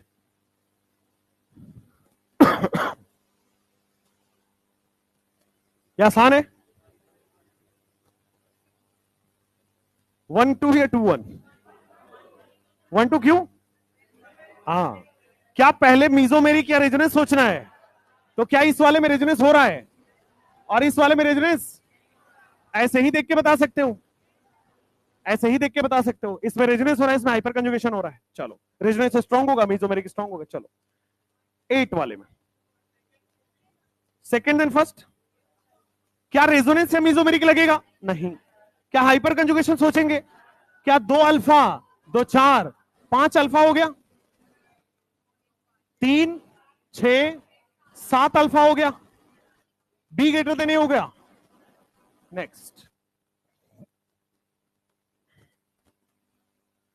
क्वेश्चन नंबर 9 में, क्या मीजोमेरिक हो रहा है? नहीं। क्या हाइपर कंजुगेशन हो रहा है? 2 अल्फा 2 4 अल्फा 2 6 अल्फा। क्लियर हुआ? 2 अल्फा 2 4 अल्फा।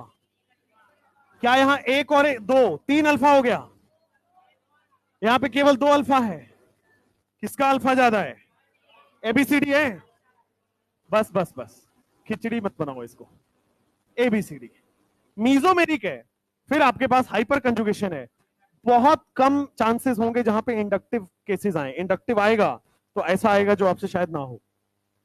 दिखता नहीं है इंडक्टिव, है ना? वीक इफेक्ट है बट दिखता जल्दी नहीं है। Next, solve the questions.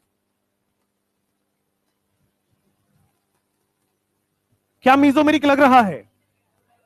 Resonance है ही नहीं ना, मीजोमेरिक नहीं लग रहा। हाइपर कंजुगेशन लग रहा है। क्या यहां पे 2 और 2 4 अल्फा दिख गया आपको? इस केस में भी 2 और 2 4 अल्फा दिख गया। और देखोगे यहां पे 2 2 4 3 7। अब ए और बी में कैसे करोगे? डबल बॉन्ड क्या करेगा? देखो ये तो पता चल गया कि सी ऑप्शन सबसे ज्यादा स्टेबल होगा। अब बी वाले में देखो, सारे sp3 कार्बन प्लस आई से स्टेबल कर रहा होगा, लेकिन क्या ये माइनस आई लगाता है? डबल बॉन्ड जो माइनस आई लगाएगा तो क्या अनस्टेबल हो गया? तो क्या आपके पास सी फिर बी फिर ए, या सी बी ए आंसर होगा? क्योंकि यहां पे सारे के सारे प्लस आई लगा रहे हैं और यहां पे माइनस आई भी लग रहा है। हाँ बताओ, डबल बॉन्ड क्या? इसमें स्टेबिलिटी ऑफ द कार्बोकेटायन पूछा हुआ है, तो डबल बॉन्ड का अल्फा एच क्यों देखोगे? जिसका स्टेबिलिटी पूछा गया उसका अल्फा एच देखोगे। हाँ वही था। इसमें स्टेबिलिटी ऑफ द कार्बोकेटायन पूछा गया है, तो डबल बॉन्ड फ्री रेडिकल अलग से पड़ा है, क्या फर्क पड़ रहा है? हमको तो कार्बोकेटायन से मतलब है। नेक्स्ट 1 या 2? ये सिंपल है। रेजोनेंस ज्यादा हो रहा है, रेजोनेंस कम हो रहा है? ए ग्रेटर देन बी। रेजोनेंस ज्यादा है, रेजोनेंस कम है? हाँ रेजोनेंस रिंग में कहां हो रहा है? रेजोनेंस रिंग के बाहर भी जा रहा है।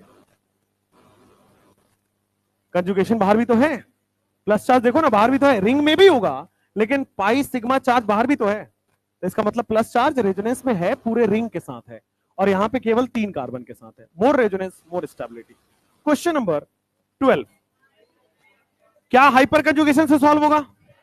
कितने अल्फाइज दिख रहे हैं? 2, 2 4 और एक 5, 5 अल्फा दिख रहा है, 2 3 2 5, क्या बी ग्रेटर देन ए आएगा? सिंपल क्वेश्चन है। जैसे मान लो अगला क्वेश्चन,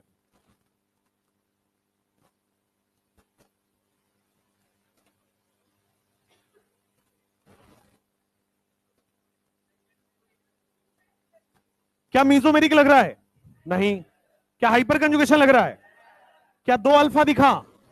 यहां भी 2 अल्फा दिखा। अच्छा, अब हाइपर कंजुगेशन से भी सॉल्व नहीं हुआ, क्या देखेंगे? इंडक्टिव। तो देखो क्या ये प्लस आई लगा रहा है? यहां भी प्लस आई लगा रहा है, लेकिन इसके बाद क्या यहां पे केवल एक कार्बन का प्लस आई है और यहां पे बहुत सारे कार्बन का प्लस आई है? तो ज्यादा कार्बन ज्यादा प्लस आई बताया था, तो ज्यादा कार्बन ज्यादा प्लस आई ज्यादा स्टेबल, बी ग्रेटर देन ए। सीधा देख लेना, जहां ब्रांच ज्यादा है वहां स्टेबिलिटी ऑफ द कार्बोकेटाइन ज्यादा होगी। ठीक है, चलिए नेक्स्ट, फ्री रेडिकल। क्या फ्री रेडिकल को कार्बोकेटाइन ही मानेंगे? क्वेश्चन कर लीजिए जल्दी से, मन में बेटा। हो गया? क्या मीजोमेरिक तो नहीं लग रहा ना? हाइपर कंजुगेशन देखेंगे, क्या 3 अल्फाइज दिखा? यहां पे 2 दिखा, यहां पे 2 अल्फाइज दिखा, यहां पे 0 अल्फा दिखा। ठीक है, क्या हो जाएगा? 1 2 3 4। क्वेश्चन में करेक्शन था, तुम्हारा आंसर वैसे भी आ चुका था, है ना? इतने महान लोग हो तुम, अलग से, है ना? अच्छी बात है। नेक्स्ट क्वेश्चन नंबर 15, है ना? ऐसा बस नीट में मत करना, ये टैलेंट छुपा के रखना, है ना? पता लगे नीट का क्वेश्चन बोला है गलत है।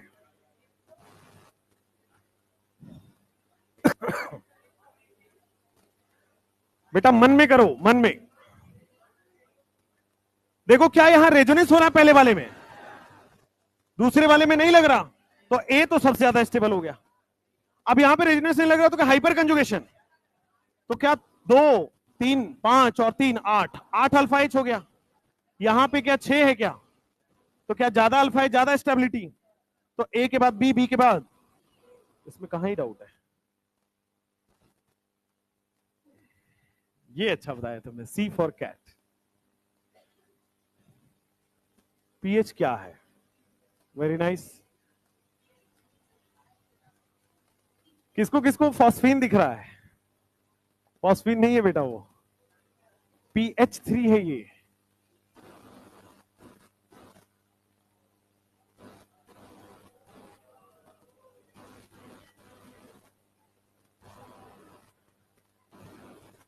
हो गया? PH whole thrice, PH whole twice, PH single. क्या फ्री रेडिकल कहां है?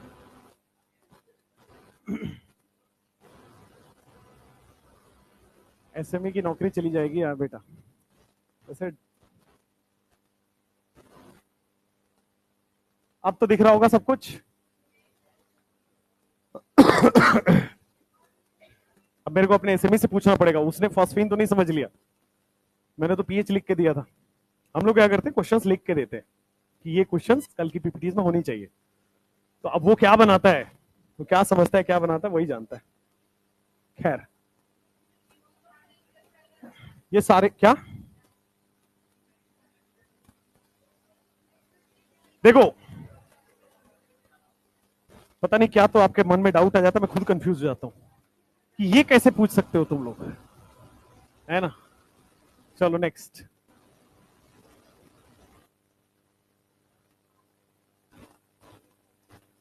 पूरा है भाई, ये क्वेश्चन नंबर 16 पूरा है, ABCDFGHI।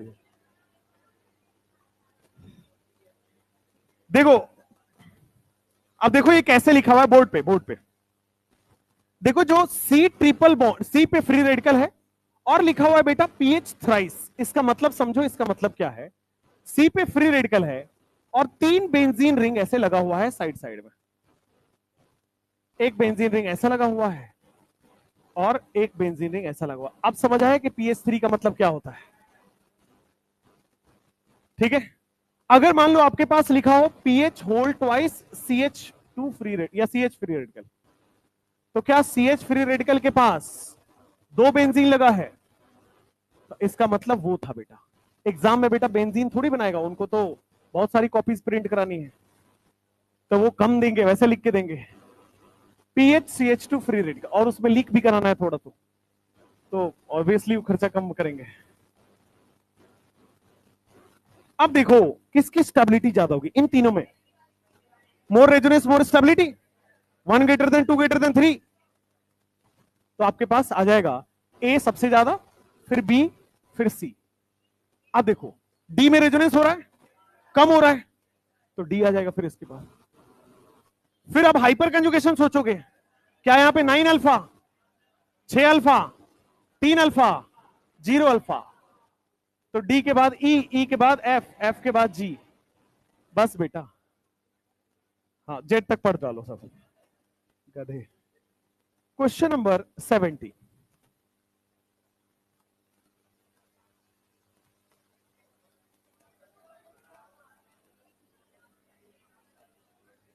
क्वेश्चन नंबर 70, मन में करो भाई,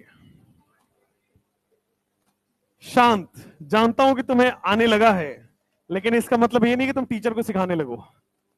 हम ही वो क्या, एक बड़ा अच्छा लाइन भी है ना कि हमारी बिल्ली और हम ही से म्याऊं म्याऊं कर रहे हो, तो इसलिए हमें ना सिखाओ।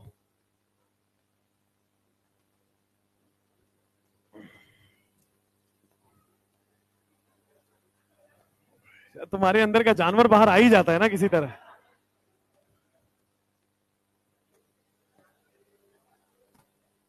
पिछले जन्म में तो जानवर ही हो गए।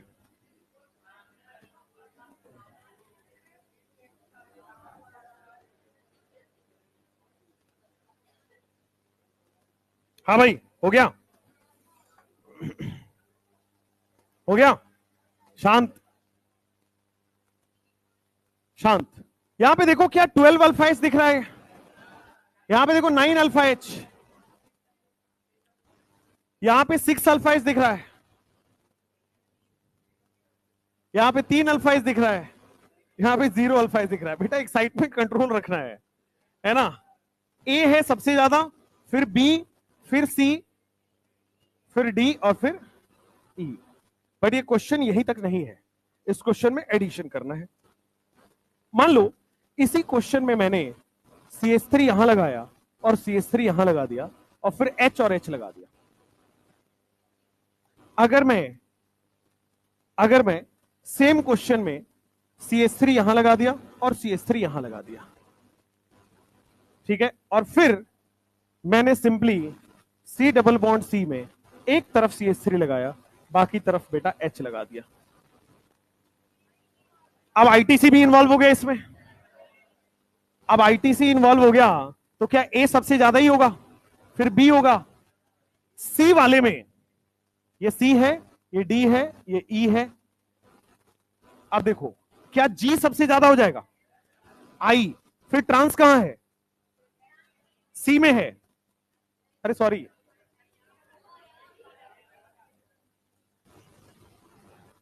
क्या यहां पे ट्रांस बनाना था मुझे, यहां पे CH3 और यहां पे CH3।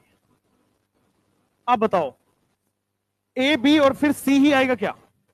ITC का I आ गया, फिर ट्रांस कहां पे पड़ा हुआ है, G वाले नंबर पे पड़ा हुआ है ट्रांस, G, फिर C कहां है, सिस F में पड़ा हुआ है, तो 6 अल्फा इस तो हो गया, फिर H होगा, क्या ये दोनों सेम हो गए ना, तो क्या आपके पास D आ जाएगा और फिर E। बस ITC इन्वॉल्व कर लीजिए तो और से सही हो जाएगा क्वेश्चन, बस यही था। अब देखो ध्यान से नेक्स्ट क्वेश्चन, क्या एल्कीन दिया हुआ है और एल्कीन की स्टेबिलिटी का सिंपल मेथड अल्फा एच लगा लेना है, रेजोनेंस है नहीं, हाइपर कंजुगेशन अल्फा एच देख लो, क्या यहां पे ये और ये अल्फा कार्बन दिख रहा है, क्या 4 अल्फा दिख रहा है? क्या यहां पे 2 और 1 3 अल्फा दिख रहा है? क्या यहां पे 2 2 4 और 3 7 अल्फा दिख रहा है? तो क्या सी ए बी आ जाएगा? यही आंसर है। एल्कीन की स्टेबिलिटी या तो रेजोनेंस या तो मीजोमेरिक। एल्कीन में इंडक्टिव नहीं लगेगा। नेक्स्ट, मतलब लगेगा भी नहीं और ऐसा क्वेश्चन भी नहीं आएगा, तो अलग से याद नहीं रखना है। ये तो क्वेश्चन आपका हो गया। Next question, stability of alkene.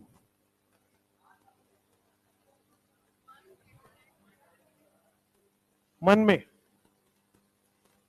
में करना है, ऐसे भिंडी बाजार नहीं बनाना है। एल्कीन हो गया दोनों में, रेजोनेंस है नहीं। हाइपर कंजुगेशन सोचो, क्या 2 अल्फा 2 अल्फा 2 अल्फा 2 अल्फा? क्या बेटा पहले वाले में 8 अल्फा, इस वाले में क्या ये अल्फा कार्बन, ये अल्फा कार्बन और ये अल्फा कार्बन, 2 2 4 1 5 अल्फा। किसमें ज्यादा अल्फा है? ए ग्रेटर देन बी। इसमें आ जाओ। एल्कीन है, एल्कीन की स्टेबिलिटी देखनी है, रेजोनेंस है नहीं। हाइपर कंजुगेशन सोचो, क्या यहां पे 2 अल्फा, तो 4 अल्फा, 3 7 अल्फा, क्या 10 अल्फा आ गया? इस वाले में देखो 3 अल्फा 4 अल्फा आ गया है। यहां पे आ जाओ, 2 अल्फा 2 4 अल्फा और एक 5 अल्फा है क्या? तो क्या आपके सामने सबसे ज्यादा ए है, फिर सी है और फिर बी है, तो A C B is the answer. हाँ,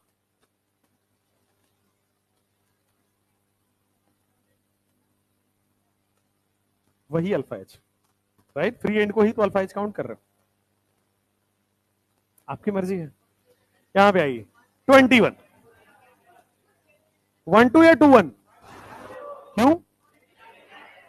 पहले वाले में रेजोनेंस हो रहा है और दूसरे वाले में रेजोनेंस नहीं हो रहा है, तो ए ग्रेटर देन बी। इसमें आ जाओ। नेक्स्ट क्वेश्चन, 1 2 या 2 1? क्यों? यस, पहला ये एरोमेटिक हो रहा है, रेजोनेंस है और एरोमेटिक बना रहा है, और रेजोनेंस से एंटी एरोमेटिक बना रही।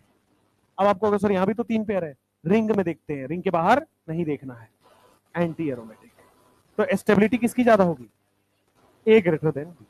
अच्छा एक बात बताओ, आपके मन में शायद अभी तक डाउट नहीं आया, पूछना चाहिए था आपको, भाई एरोमेटिक में भी रेजोनेंस हो रहा है, एंटी एरोमेटिक में भी रेजोनेंस हो रहा है, रेजोनेंस तो दोनों जगह हो रहा है, हम ऐसा क्यों बोल देते हैं aromatic is highly stable and anti aromatic is highly unstable? ऐसा क्यों बोलते हैं? हाँ, क्यों? हाँ, मतलब मैं वही पूछ रहा हूं, क्यों अनस्टेबल होता है? वो तो ठीक है, स्टेबल होता है डाइमर बना के, बट ये अनस्टेबल ही क्यों है? रेजोनेंस से तो हमने पढ़ा है ना स्टेबिलिटी बढ़ेगी, रेजोनेंस यहां भी हो रहा है, रेजोनेंस यहां भी हो रहा है, एक स्टेबल हो रहा है, एक अनस्टेबल क्यों हो जा रहा है? रेजोनेंस से स्टेबिलिटी बढ़नी चाहिए ना। अब ध्यान दीजिए, स्टेटमेंट सुनिए, जो आप पढ़ते हो ना कि रेजोनेंस से स्टेबिलिटी बढ़ेगी, उसमें आगे लिखा होता है जनरली, हमेशा रेजोनेंस से स्टेबिलिटी बढ़ेगी, that is a wrong concept. JEE advance का क्वेश्चन आया हुआ है, रेजोनेंस इंक्रीजेज स्टेबिलिटी, ट्रू और फॉल्स? सेलेक्ट करना फॉल्स। क्या रेजोनेंस हमेशा स्टेबिलिटी इंक्रीज करता है? नहीं, रेजोनेंस एरोमेटिक का तो स्टेबिलिटी इंक्रीज कर देता है और एंटी एरोमेटिक का उतना ही डिक्रीज भी करता है। तो रेजोनेंस की दोनों प्रॉपर्टी है, रेजोनेंस स्टेबल भी करता है और अनस्टेबल भी करता है। हाँ, आपके केसेस में वो नहीं है, वो जेई एडवांस में है, मैंने बस बता दिया, सुन लेना, बाकी इसको कॉन्सेप्ट में नहीं लाना है। एरोमेटिक में रेजोनेंस की वजह से, डीलोकलाइजेशन की वजह से जितना इसकी स्टेबिलिटी बढ़ेगी उतना ही इसकी स्टेबिलिटी कम भी कर देता है। एंटी एरोमेटिक इसीलिए अनस्टेबल बोला जाता है। ठीक है, क्यों? रेजोनेंस एनर्जी, इसमें एनर्जी रिलीज करता है इसलिए स्टेबल होता है, इसमें एनर्जी देना पड़ता है। ठीक है, एनर्जी का कॉन्सेप्ट एक्सपेरिमेंटल है, बट एनर्जी का, बट आपको यह ध्यान रखना है, जनरली रेजोनेंस इंक्रीजेज स्टेबिलिटी, हमेशा नहीं, जनरली होगा, हमेशा नहीं होगा। एंटी एरोमेटिक में उतना ही कम कर देगा, एंटी एरोमेटिक में उतना ही कम कर देगा। नेक्स्ट, यस, उसको जो जब हम रेजोनेंस कराएंगे तो हमें एनर्जी अपनी तरफ से प्रोवाइड करना पड़ेगा, अपने आप नहीं होता है, इसीलिए वो रेजोनेंस ना करके टूट जाता है।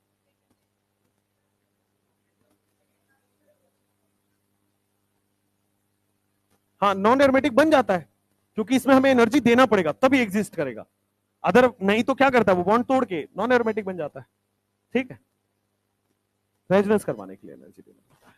नेक्स्ट, स्टेबिलिटी 2a, 2a क्या होता है? 1 2 होगा या a भी होगा? 2a क्या है? हाँ इधर आओ, इधर आओ। ए बी या 1 2? 2a, बहुत बढ़िया गधो। क्या यहां पे 3 पाई बॉन्ड का रेजोनेंस है और लीनियर रेजोनेंस है, लेकिन यहां पे क्रॉस रेजोनेंस हो रहा है। लीनियर रेजोनेंस स्टेबल होता है कि क्रॉस? बगल में भी क्लास चल रहा है, पढ़ लेने दो उनको। यहां पे लीनियर रेजोनेंस है और लीनियर रेजोनेंस ज्यादा स्टेबल होता है, क्रॉस रेजोनेंस कम स्टेबल होता है। Linear resonance is more stable and cross resonance जो होगा वो लेस स्टेबल हो जाएगा। एरोमेटिसिटी से भी देख सकते हैं, सेम आंसर आएगा। 1 2 3, क्या यहां पे आईटीसी लग रहा है? नहीं लग रहा है ना बेटा, यहां 12 अल्फा है, 3 3 6 2 8 अल्फा है, और यहां पे 3 और 1, 3 और 2 5। क्या एबीसी हो जाएगा? ठीक है, एबीसी हो जाएगा। अगले क्वेश्चन में करना जरा, क्या ये आईटीसी है? क्या ये सी है? क्या ये टी है? क्या ये आई है? तो क्या बेटा आईटीसी हो जाएगा। बस आइसो सबसे ज्यादा होता है। क्यों? क्योंकि जब हाइपर कंजुगेशन होगा तो जो पाई बॉन्ड टूट के नेगेटिव चार्ज बनेगा उसको कोई अनस्टेबल नहीं करता। ठीक है, बट ये कोई आपसे पूछने वाला नहीं है, बस ज्ञान के लिए अच्छी चीज है।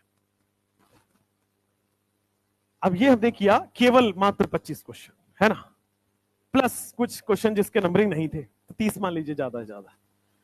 अभी इतना ही, इतना ही। 31 हो गया। तुम काउंट रख रहे हो बेटा, क्वेश्चन के अलावा कुछ और में काउंटिंग रख लो, है ना। अब ये अभी देख रहे हो क्वेश्चन, अभी ये है heat of hydrogenation, heat of combustion. हाँ बेटा, तो बस ही है और क्या। मैं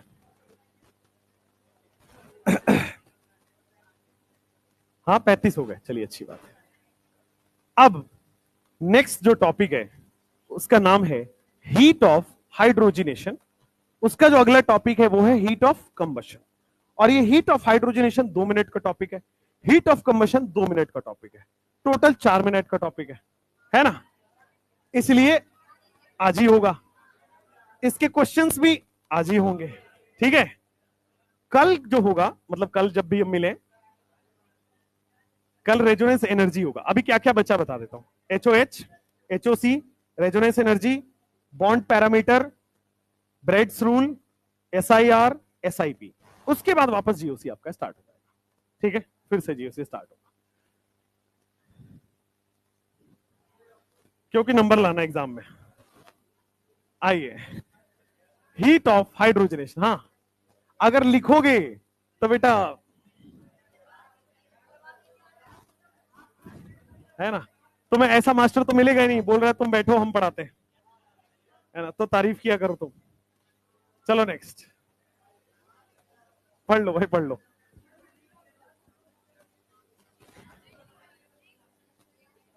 हाँ करवा रहे, करवा रहे, तुमको रिलैक्स दे रहे कि भाई तुम्हारे ना थोड़ा सा 2 मिनट शांत रह लिया करो, दिमाग में कुछ जाए, पता लगे मैं पढ़ा दूं और फिर वो होता था ना पहले कि गुरुजी जो आपसे पढ़ा आप ही को अर्पण करके चला गया, है ना। वो कहते हैं गुरु का कर्ज नहीं रखना चाहिए, है ना। घर पे बताते हैं ना कि गुरु का कर्ज नहीं रखना चाहिए, तो जो आपसे पढ़े आप ही को देके जाएंगे, कर्ज नहीं होना चाहिए, है ना। Next, heat of hydrogenation. चलिए भाई, हाइड्रोजनेशन क्या होता है? हाइड्रोजन बॉन्ड, बहुत बढ़िया। Hydrogenation is hydrogen bond.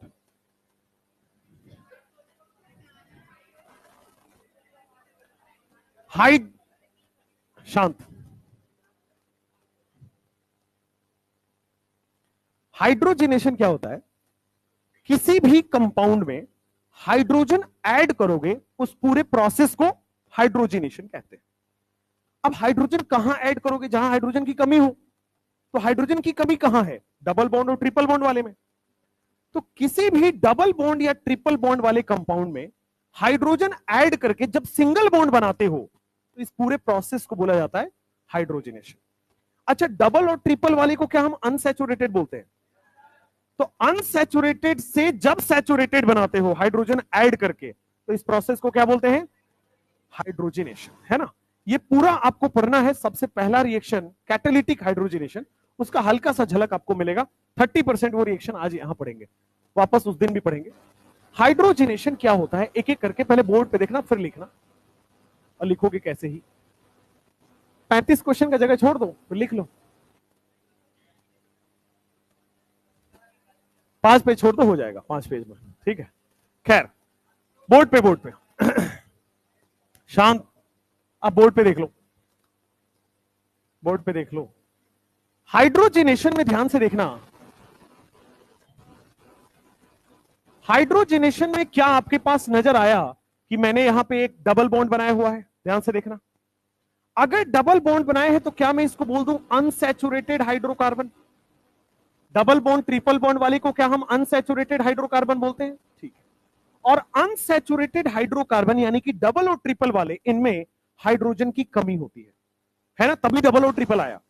DU में मैंने पढ़ाया था कि डबल बॉन्ड ट्रिपल बॉन्ड और रिंग क्यों आता है? हाइड्रोजन की कमी होने की वजह से। तो जब ये हाइड्रोजन की कमी है तो इसमें आप हाइड्रोजन जोड़ दो। भाई यहां पे एक हाइड्रोजन की कमी है, यहां पे भी एक हाइड्रोजन की कमी है, हाइड्रोजन जोड़ दो। तो जब आप हाइड्रोजन जोड़ोगे तो, अच्छा मान लो आप ऑर्गेनिक पढ़ते हो, ऑर्गेनिक की बात करते हैं, नहीं पढ़ोगे तो क्या होगा? पिटाई होगी बेटा, नहीं पढ़ने पे पिटाई होगी। इसी ट्रिक से आप ये क्वेश्चन याद कर लो, अब ऐसी इक्वेशन याद कर लो, नहीं पढ़ोगे तो पिटोगे, नहीं पढ़ोगे तो पिटोगे, है ना। तो इसमें वाह क्या है। चलो नेक्स्ट। अच्छा ध्यान रखना, जब हमारे घर पे पिटाई होती है, जैसे मम्मी कभी मार खाए वो उस बेलन से, है ना, तो बेलन क्या होता है, मम्मी को भी पता होता है कि अगर इधर मारा तो कम लगे, एक ही जगह पे मारो, है ना। मम्मी को भी बड़ा अच्छे से पता होता है कि कैसे ज्यादा चोट लगेगा इनको, है ना। तो जब पिटाई होती है तो सेम साइड से होती है बेटा, तो नहीं पढ़ोगे तो पिटोगे किधर से? सेम साइड से। तो ये जो हाइड्रोजन ऐड होगा वो बेटा सेम साइड से ऐड होगा, है ना। तो हाइड्रोजनेशन प्रोसेस आगे पूरा डिटेल में पढ़ेंगे, इसको बोलते हैं सिन एडिशन। सेम साइड से हाइड्रोजन ऐड होना, एक ही साइड से दोनों हाइड्रोजन जाके डबल बॉन्ड पे लग जाता है। तो शॉर्ट ट्रिक से याद हो गया, नहीं पढ़ोगे तो पिटोगे। निकल, पैलेडियम और प्लैटिनम, इन तीनों मेटल के प्रेजेंस में ये कैटलिस्ट का काम करता है और ये रिएक्शन होता है, पूरा मैकेनिज्म है, आगे पढ़ेंगे। अभी के लिए अनसैचुरेटेड से देखो, हाइड्रोजन जोड़ के क्या सैचुरेटेड बन गया? अच्छा, अनसैचुरेटेड में पाई बॉन्ड था, पाई बॉन्ड वीक है कि स्ट्रांग है? अच्छा, तो पाई बॉन्ड वीक है, वीक लिख दिया इधर, इधर वीक बॉन्ड है। और उधर क्या सारे सिग्मा बॉन्ड बने हैं, तो क्या इधर स्ट्रांग बॉन्ड बना है? अच्छा, वीक बॉन्ड स्टेबल होता है या स्ट्रांग बॉन्ड? स्ट्रांग स्टेबल होगा। वीक किसको पसंद है? स्ट्रांग स्टेबल होगा। तो देखो, वीक से स्ट्रांग बना है, यानी कि मैं बोल सकता हूं ये अनस्टेबल सिस्टम से स्टेबल बना होगा। पहले अनस्टेबल था, अब ये स्टेबल बना होगा। तो जब जब स्टेबिलिटी आती है तो क्या एनर्जी रिलीज होती है? आपके अंदर भी स्टेबिलिटी आएगी तो जितनी भी ये हरकतें हैं वो रिलीज हो जाएंगी। तो जो आप यहां भी जब स्टेबल आएगा तो क्या ये भी एनर्जी रिलीज करेगा, है ना। आप देखते होंगे जो जितने अच्छे बड़े बड़े लोग हैं बहुत कम बोलते हैं, मेरी तरह, है ना। तो जितने भी अच्छे लोग हैं वो फर्जी नहीं बोलते, इधर उधर की बातें नहीं करते, वो अपनी एनर्जी प्रिजर्व करके रखते हैं, ताकि एनर्जी तो लिमिटेड है आपके बॉडी में, राइट। तो वो एनर्जी वहीं पे लगाना होता है, इधर उधर दिमाग लगाओगे तो एनर्जी डेविएट होगी। तो इसीलिए बोला जाता है कम बोला करो, शांत रहा करो। लेकिन जब 18 साल में नहीं समझे तो मैं 6 महीने में थोड़ी समझा लूंगा। नेक्स्ट देखो, अनस्टेबल से स्टेबल बनेगा, स्टेबिलिटी आ गई तो क्या सारी एनर्जी रिलीज हो गई, ये शांत हो जाएगा। तो यहां पे क्या एनर्जी रिलीज हो रही है, और अगर एनर्जी रिलीज होती है तो प्रोसेस को क्या बोलते हैं? एक्सोथर्मिक। क्या एक्सोथर्मिक प्रोसेस बोलते हैं? अच्छा, एक्सोथर्मिक एनर्जी रिलीज होता है, रिलीज हो गया तो क्या उसको हम लोग नेगेटिव बोल देंगे? तो डेल्टा एच गोटा क्या लिख देते हैं? नेगेटिव। या फिर इसको लिख देते हैं delta H less than zero, negative मतलब लेस देन जीरो। तो स्टेबल जब भी बनता है एनर्जी रिलीज होगा, है ना। पूरे ऑर्गेनिक और इनऑर्गेनिक पूरे कंपाउंड, फिजिक्स केमिस्ट्री बायो कहीं भी ले लीजिए बेटा, बायो छोड़ दीजिए, वहां लॉजिक नहीं है।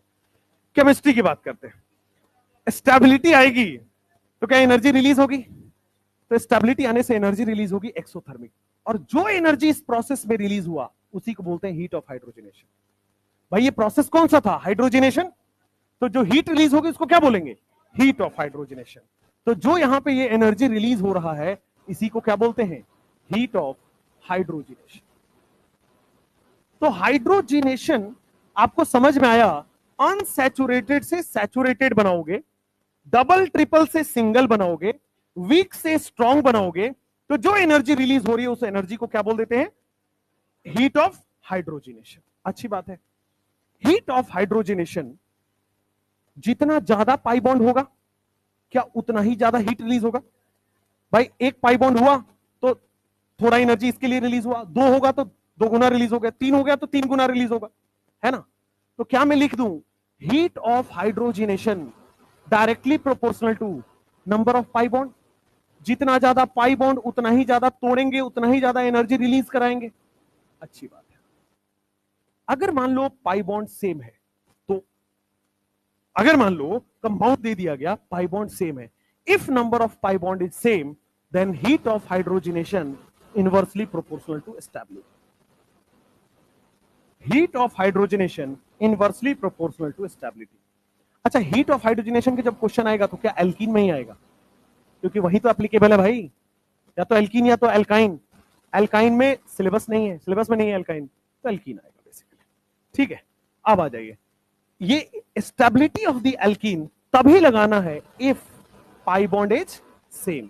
अगर पाई बॉन्ड सेम नहीं है तो मोर पाई बॉन्ड मोर एचओएच से आंसर आ जाएगा। लेकिन अगर इससे सॉल्व नहीं हुआ तो इसको लगाना है, डायरेक्ट इसको लगाओगे गलत हो जाएगा। पहले पाई बॉन्ड ज्यादा है तो स्टेप उसकी एचओएच ज्यादा होगी, अगर पाई बॉन्ड सेम हो गया तो स्टेबिलिटी के इनवर्सली प्रोपोर्शनल। ठीक है, बस यही दो चीजें हैं जिससे पूरा एचओएच सॉल्व हो जाता है, यही दो चीजें। एचओएच क्या है ये समझ आया? अब एचओएच का आप डेफिनेशन लिख लो, heat released when heat released when unsaturated compound, लिखो hydrogen is added to unsaturated compound, when hydrogen is added to unsaturated compound। जब हाइड्रोजन एक अनसैचुरेटेड हाइड्रोकार्बन या अनसैचुरेटेड कंपाउंड में ऐड करते हैं तो जो हीट रिलीज होगी इज कॉल्ड HOH, या फिर क्या बोल देते हैं? Heat of hydrogenation. Heat release होगा, है ना। हाइड्रोजनेशन, हाइड्रोजनेशन आपको समझ में आओगे, नहीं पढ़ोगे तो पिटोगे। और ये हाइड्रोजनेशन नहीं है, इसको बोलते हैं बेटा कैटेलिटिक हाइड्रोजनेशन। हाइड्रोजनेशन अपने आप नहीं होता है बेटा, ये कैटलिस्ट के प्रेजेंस में होता है। जैसे बेटा आप पिटोगे तो सही, लेकिन कब पिटोगे? कब पिटोगे? जब टेस्ट में नंबर नहीं आएंगे, तो कोई ना कोई कैटलिस्ट, कोई ना कोई रीजन है, तभी तो पिटोगे। अपने आप थोड़ी ना पिटना स्टार्ट कर देंगे कोई आपको, है ना। हाँ बताइए, कोई एक ही से काम होता है, इसलिए स्लैश लगाया है। या तो निकल ले लो, या तो पैलेडियम ले लो, या तो प्लैटिनम ले लो, या तो बेटे एक और होता है राने निकल ले लो। नहीं सुना है? बहुत बढ़िया। राने निकल भी एक कैटलिस्ट ही है। निकल और एल्युमिनियम के पाउडर को पहले मिक्स करते हैं और NaOH में डिसॉल्व करते हैं, तो एल्युमिनियम सारा डिसॉल्व हो गया, निकल निकल बच जाता है, उसी को राने निकल कहते हैं। पढ़ाएंगे ये तो, हाइड्रोजनेशन में पढ़ाएंगे। और बड़ी दुख की बात है कि आपको नहीं सुना भी नहीं है, बिल्कुल एकदम राने निकल नहीं सुना है। बहुत अच्छी बात है। देखो, अगर हम निकल लेते हैं, मैं अभी लिखवाऊंगा नहीं, यहां पे मैं लिखवाऊंगा नहीं, हाइड्रोजनेशन में लिखवाऊंगा। अगर निकल लेते हैं तो 200 से 300 डिग्री सेल्सियस टेम्परेचर लेना पड़ता है, बाद बाकी रूम टेम्परेचर पे हो जाता है। इसके लिए टेम्परेचर की जरूरत नहीं है, इसके लिए टेम्परेचर की जरूरत नहीं है, इसके लिए नहीं है।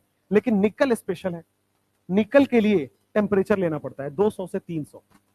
ठीक है, 200 से 300 के बीच में कुछ भी ले लोगे।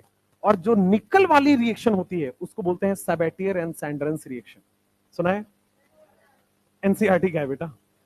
जब निकल यूज होता है कैटालिटिक हाइड्रोजनेशन में, इसको बोलते हैं सबैटियर एंड सैंड्रेंस रिएक्शन। ठीक है, पढ़ेंगे, हाइड्रोजनेशन में पढ़ेंगे। मैंने बस ये हिंट दिया कि आप लोगों को क्या क्या नहीं पता है, राइट। चलिए, तो ये एचओएच अभी करते हैं, एचओएच के क्वेश्चन करते हैं। कंपेयर एचओएच लिखना है, जल्दी लिखो। कोई बात नहीं, जो लिख रहे हैं उनको लिख लेने दो, 2 मिनट रुक जाओ। क्या क्या फास्ट होगा? निकल वाला फास्ट? क्यों फास्ट या स्लो कैसे आया? सबका सेम होगा बेटा।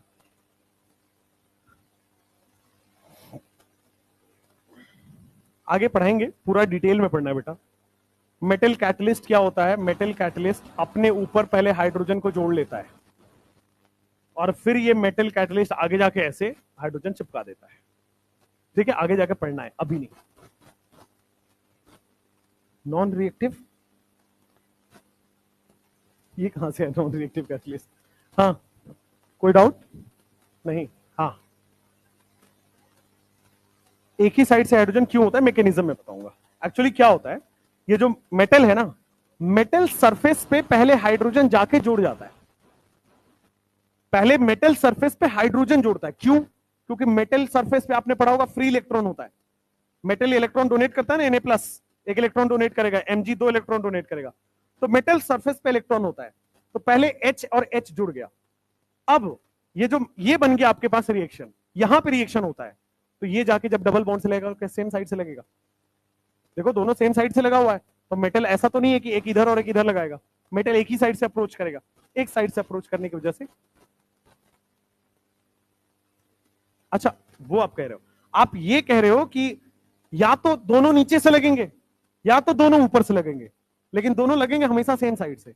ऐसा नहीं हो सकता कि एक एच यहां और एक एच यहां, ये पॉसिबल नहीं होता है, राइट। मैकेनिज्म में आपको समझ में आएगा। हाँ, बिल्कुल सही बात है।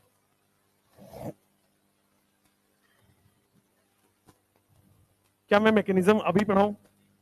वेट कर लीजिए प्लीज, वेट कर लीजिए, है ना।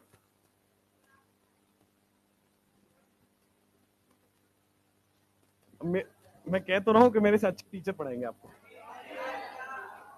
है ना। क्या क्या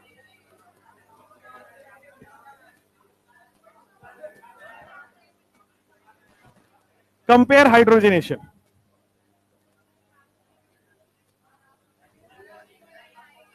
अरे एक सेकेंड, एक एक करके बोला करो तो मुझे समझ भी आए।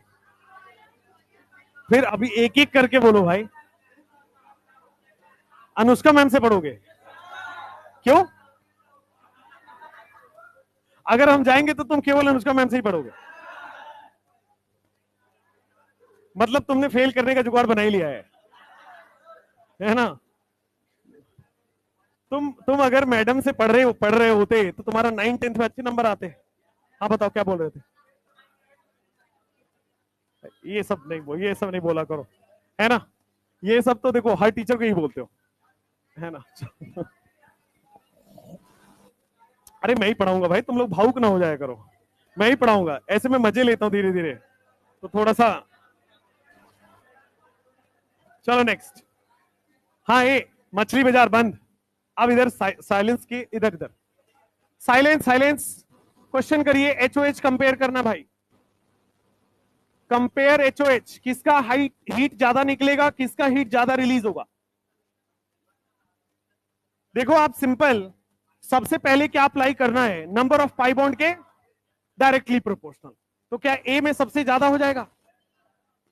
बी और सी में number of pi bond same है, तो क्या आप अल्फा एच देखेंगे? क्या यहां पे अल्फा एच देख लो कितने आ रहे, 5। यहां पे अल्फा एच देख लो कितने आ रहे, 1। तो अगर स्टेबिलिटी पूछा गया, तो किसका ऑर्डर होगा? बी ए। लेकिन अगर एचओएच पूछा गया तो क्या बी ग्रेटर देन सी होगा? और यहां पे क्या होगा, सी। और अगर आपसे स्टेबिलिटी, फिर से एक बार देखो, फिर से बोर्ड पे देखो बेटा, अगर मैं आपसे स्टेबिलिटी का ऑर्डर पूछ लूं, फॉरगेट एचओएच, एचओएच भूल जाओ, तो हमने पढ़ा हुआ था मोर पाई बॉन्ड मोर स्टेबिलिटी। तो क्या 1 सबसे ज्यादा स्टेबल हो गया, अच्छी बात है। फिर देखोगे यहां पे बी और सी में ज्यादा अल्फा एच ज्यादा स्टेबिलिटी। एल्कीन की स्टेबिलिटी कैसे देखते हो, अल्फा एच से, तो एल्कीन में ज्यादा अल्फा एच ज्यादा स्टेबिलिटी, तो बी और सी आ जाएगा। लेकिन एचओएच का ऑर्डर क्या स्टेबिलिटी के इनवर्सली प्रोपोर्शनल होता है, लेकिन तब होता है ना जब पाई बॉन्ड सेम हो। तो स्टेबिलिटी का उल्टा ऑर्डर तो केवल यहां लगाओगे ना, पाई बॉन्ड सेम है, जब पाई बॉन्ड ज्यादा है तो एचओएच भी ज्यादा हो गया, और यहां पे स्टेबिलिटी का इनवर्सली प्रोपोर्शनल कर दो, स्टेबिलिटी का उल्टा ऑर्डर कर दो। एग्जाम में गलती पता है क्या होती है, यही वाली, कि आप तीनों को उल्टा कर दोगे, एचओएच इनवर्सली प्रोपोर्शनल टू स्टेबिलिटी, है ना। पहले पाई बॉन्ड देखना है, अगर ज्यादा पाई बॉन्ड है तो एचओएच भी ज्यादा ही होगा, अगर पाई बॉन्ड सेम है तब स्टेबिलिटी को उल्टा करना है। समझ में आया? चलो नेक्स्ट इस क्वेश्चन, क्या 1 2 3 स्टेबिलिटी बता दो पहले। देखो सबसे पहले क्या यहां पे 2 अल्फा 1 अल्फा 3 अल्फा, यहां पे 3 2 5 1 6 अल्फा, यहां पे आ जाओ 3 3 6 2 8 10 अल्फा है क्या, तो आप देखोगे तो स्टेबिलिटी का ऑर्डर सी बी ए आ रहा है, और पाई बॉन्ड सेम है क्या, अगर पाई बॉन्ड सेम है तो सीधा उल्टा कर दूं, एबीसी हो गया, सिंपल। सेम कहां है बेटा, क्या 6 अल्फा है, लेकिन एक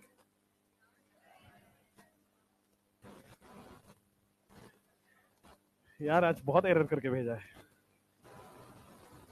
एक्चुअली क्या है ना, मैं रात में 11 बजे उसको देता हूं, तो क्या है कि बेचारा वो, उसको भी, उसकी भी तो जिंदगी है ना, जियो फ्री भी तो हो चुका है ना, तो रात में लोगों को बात भी करना होता है कई जगह, तो उसी चक्कर में गलतियां हुई होंगी। मेरा भी जियो फ्री है, अच्छा।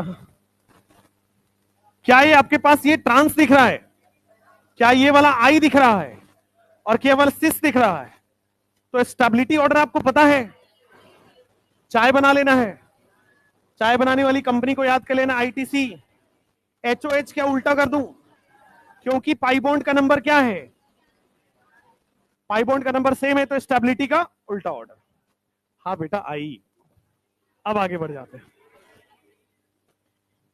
तुम सारा कुछ छोड़ के बस आई पे फोकस कर दिए हो बेटा, फिर आई ही मिलेगी, ध्यान रखना। Focus on the board. सबसे पहले देखो क्या आपको 12 अल्फा दिखा, फर्स्ट वाले में 12 अल्फा, सेकेंड वाले में 9, भाई इसको अल्फा ना काउंट कर लेना भैया, ये डबल बॉन्ड से ये तीनों जुड़े हुए हैं, 9 अल्फा होगा ना, इस वाले में 6 अल्फा होगा, इस वाले में 6 अल्फा होगा। स्टेबिलिटी बता देना जरा, ए सबसे ज्यादा, फिर बी, फिर सी, फिर डी। अगर पाई बॉन्ड सेम होगा तो मैं सीधा एचओएच उल्टा कर दूं, तो उल्टा कर दिया आपके सामने। अगर पाई बॉन्ड सेम है तो मैं सीधा सीधा उल्टा कर सकता हूं एचओएच को। क्या यहां पे बेटा रेजोनेंस हो रहा है पहले वाले में, क्या यहां पे रेजोनेंस नहीं हो रहा है, तो सीधा स्टेबिलिटी देख लोगे, ए ग्रेटर देन बी। अगर पाई बॉन्ड सेम है तो क्या उल्टा कर दें, तो क्या बी ग्रेटर देन ए हो गया, क्या यहां पे सेम हो गया, क्या ये ट्रांस है, ये सिस है, और ये ट्रांस है, और ये आई है, तो कर लेना ये तो।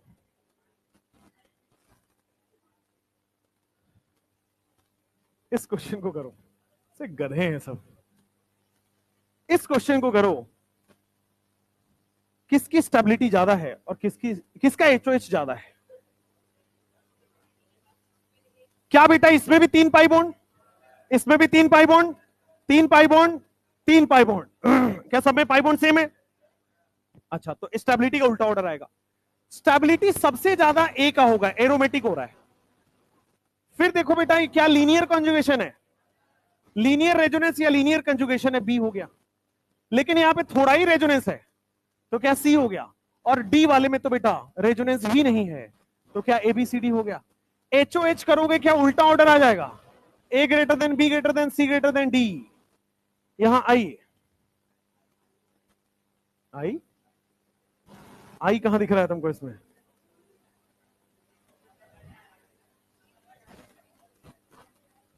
नेक्स्ट, समझ में आई? क्या यहां पे बेटा ये एंटी एरोमेटिक नजर आ रहा है? रिंग, ये रिंग एंटी एरोमेटिक। क्या यहां पे ये नॉन एरोमेटिक नजर आ रहा है? स्टेबिलिटी 2 ग्रेटर देन 1 होगा क्या? 2 ग्रेटर देन 1 यानी कि बी ग्रेटर देन ए। तो अगर एचओएच किया जाए तो ए ग्रेटर देन बी, क्योंकि number of pi bond same था, स्टेबिलिटी का उल्टा ऑर्डर आ जाएगा। अगर number of pi bond same नहीं हो तो डायरेक्टली प्रोपोर्शनल करना होता है। इसमें देखिए एचओएच का उल्टा ऑर्डर, पाई बॉन्ड सेम है, अल्फा एच निकाल लेंगे। देखो alpha carbon alpha carbon alpha carbon, 3 3 6 तो 8 दिख रहा है। Alpha carbon alpha carbon alpha carbon, ठीक है। 3 2 5 1 6 दिख रहा है। Alpha carbon alpha carbon alpha carbon alpha carbon, 3 3 6 2 8 2 10 दिख रहा है। हो गया?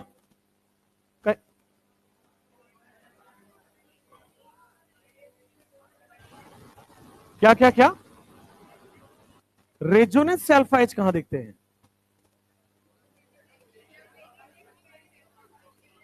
अच्छा, आप ये कह रहे हो कि इसमें रेजोनेंस हो रहा है, इसमें भी रेजोनेंस हो रहा है, तो क्या करें इस रेजोनेंस का? भाई रेजोनेंस से सॉल्व ही नहीं हो रहा ना, मैंने डायरेक्ट अल्फा एच निकाला था। खैर चलिए, स्टेप बाय स्टेप चलना है। ओके, रेजोनेंस हो रहा है, इसमें हो रहा है, इसमें नहीं हो रहा है ना? अब देखो बेटा, अमाउंट ऑफ रेजोनेंस सेम है, यहां भी अमाउंट ऑफ, यहां भी 2 पाई बॉन्ड का रेजोनेंस है, यहां भी 2 पाई बॉन्ड का। अब रेजोनेंस से सॉल्व नहीं हो रहा है, अब हाइपर कंजुगेशन करते हैं।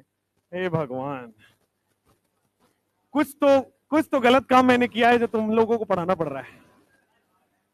देखो अल्फा कार्बन मैंने मार्क कर दिया, पाई बॉन्ड से डायरेक्टली अटैच कार्बन को मैंने मार्क कर दिया।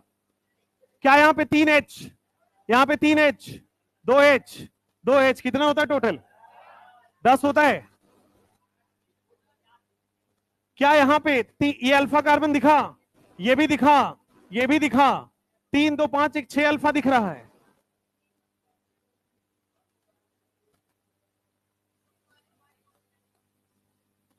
अल्फा कार्बन sp3 होना चाहिए, क्या पे sp3 दिख रहा है?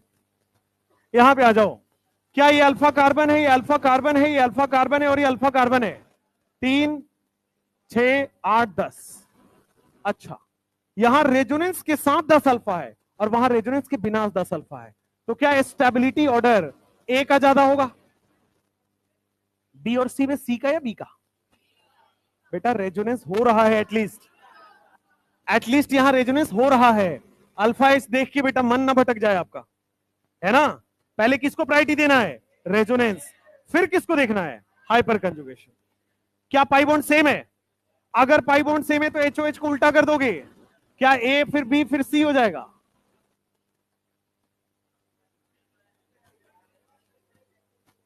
Next question, question number 10।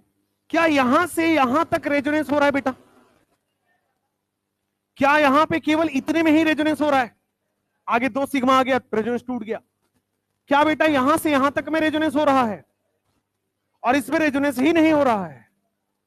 तो क्या रेजोनेंस जैसे जैसे उधर जा रहे रेजोनेंस कम हो रहा है, और रेजोनेंस कम हो रहा है तो स्टेबिलिटी कम हो रही है। क्या ए बी सी डी हो गया? और पाई बॉन्ड सेम है क्या? अगर पाई बॉन्ड सेम है, एचओएच को क्या कर देंगे? सीधा अपोजिट। ठीक है, तो एचओएच कॉन्सेप्ट आसान है, आसान बनाया गया है। Next, question number 11। क्या यहां रेजोनेंस है? क्या यहां रेजोनेंस नहीं है? क्या यहां भी नहीं है? क्या यहां भी नहीं है? लेकिन आप ध्यान दे रहे होगे, पाई बॉन्ड 1 और 2 में ज्यादा है, तो 1 और 2 का एचओएच ज्यादा होगा एज कंपेयर टू 3 4। 1 और 2 में 1 का स्टेबिलिटी ज्यादा है, तो एचओएच कम हो जाएगा ना। 1 और 2 में 1 का स्टेबिलिटी ज्यादा है तो एचओएच कम हो जाएगा। ओके, अगर आपको स्टेबिलिटी देखना है तो लिख लीजिए ए ग्रेटर देन बी, तो उसका उल्टा कर दिया मैंने। अब आओ सी और डी में, सी में रेजोनेंस हो नहीं रहा, तो क्या हाइपर कंजुगेशन देख लेंगे? 3 और 2 5 अल्फा हो रहा है, और यहां पे 3 और 3 6 और 2 8 अल्फा हो रहा है। अच्छा, तो अगर स्टेबिलिटी सी और डी में देखना है किसका ज्यादा होगा, लेकिन अगर एचओएच देखना हो, समझ में आ गया है, भावनाओं में बह के सीधा स्टेबिलिटी का उल्टा ऑर्डर मत लिखाना, है ना। एचओएच पहले पाइबॉन्ड, पाइबॉन्ड अगर सेम हो तब स्टेबिलिटी कंपेयर करो, पाइबॉन्ड सेम है तब स्टेबिलिटी कंपेयर किया। ठीक है, नेक्स्ट क्वेश्चन, मन में करो, मन में करो। क्या यहां पे 3 पाई बॉन्ड, यहां 2 पाई बॉन्ड, यहां 1 पाई बॉन्ड, क्या होगा आंसर?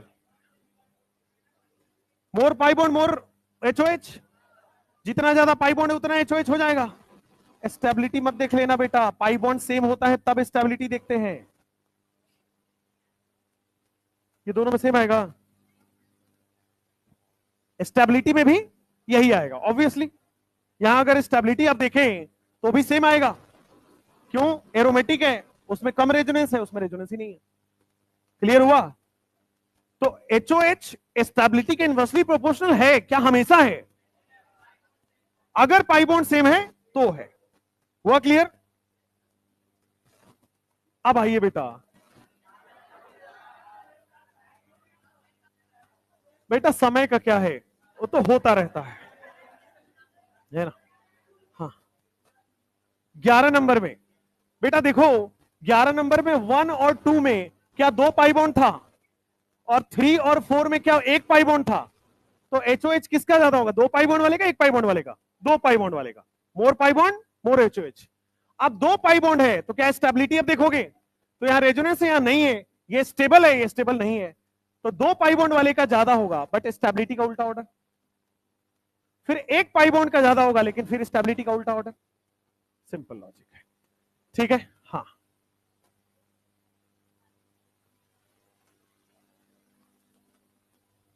अगर पाई बॉन्ड डिफरेंट है तो नहीं, नहीं हमेशा नहीं, इस केस में लग जाएगा, एरोमेटिक में लग जाएगा, हमेशा नहीं होगा।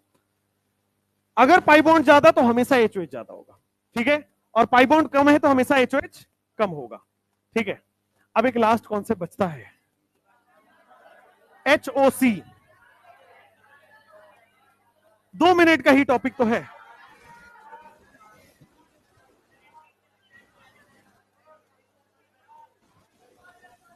चलो कल,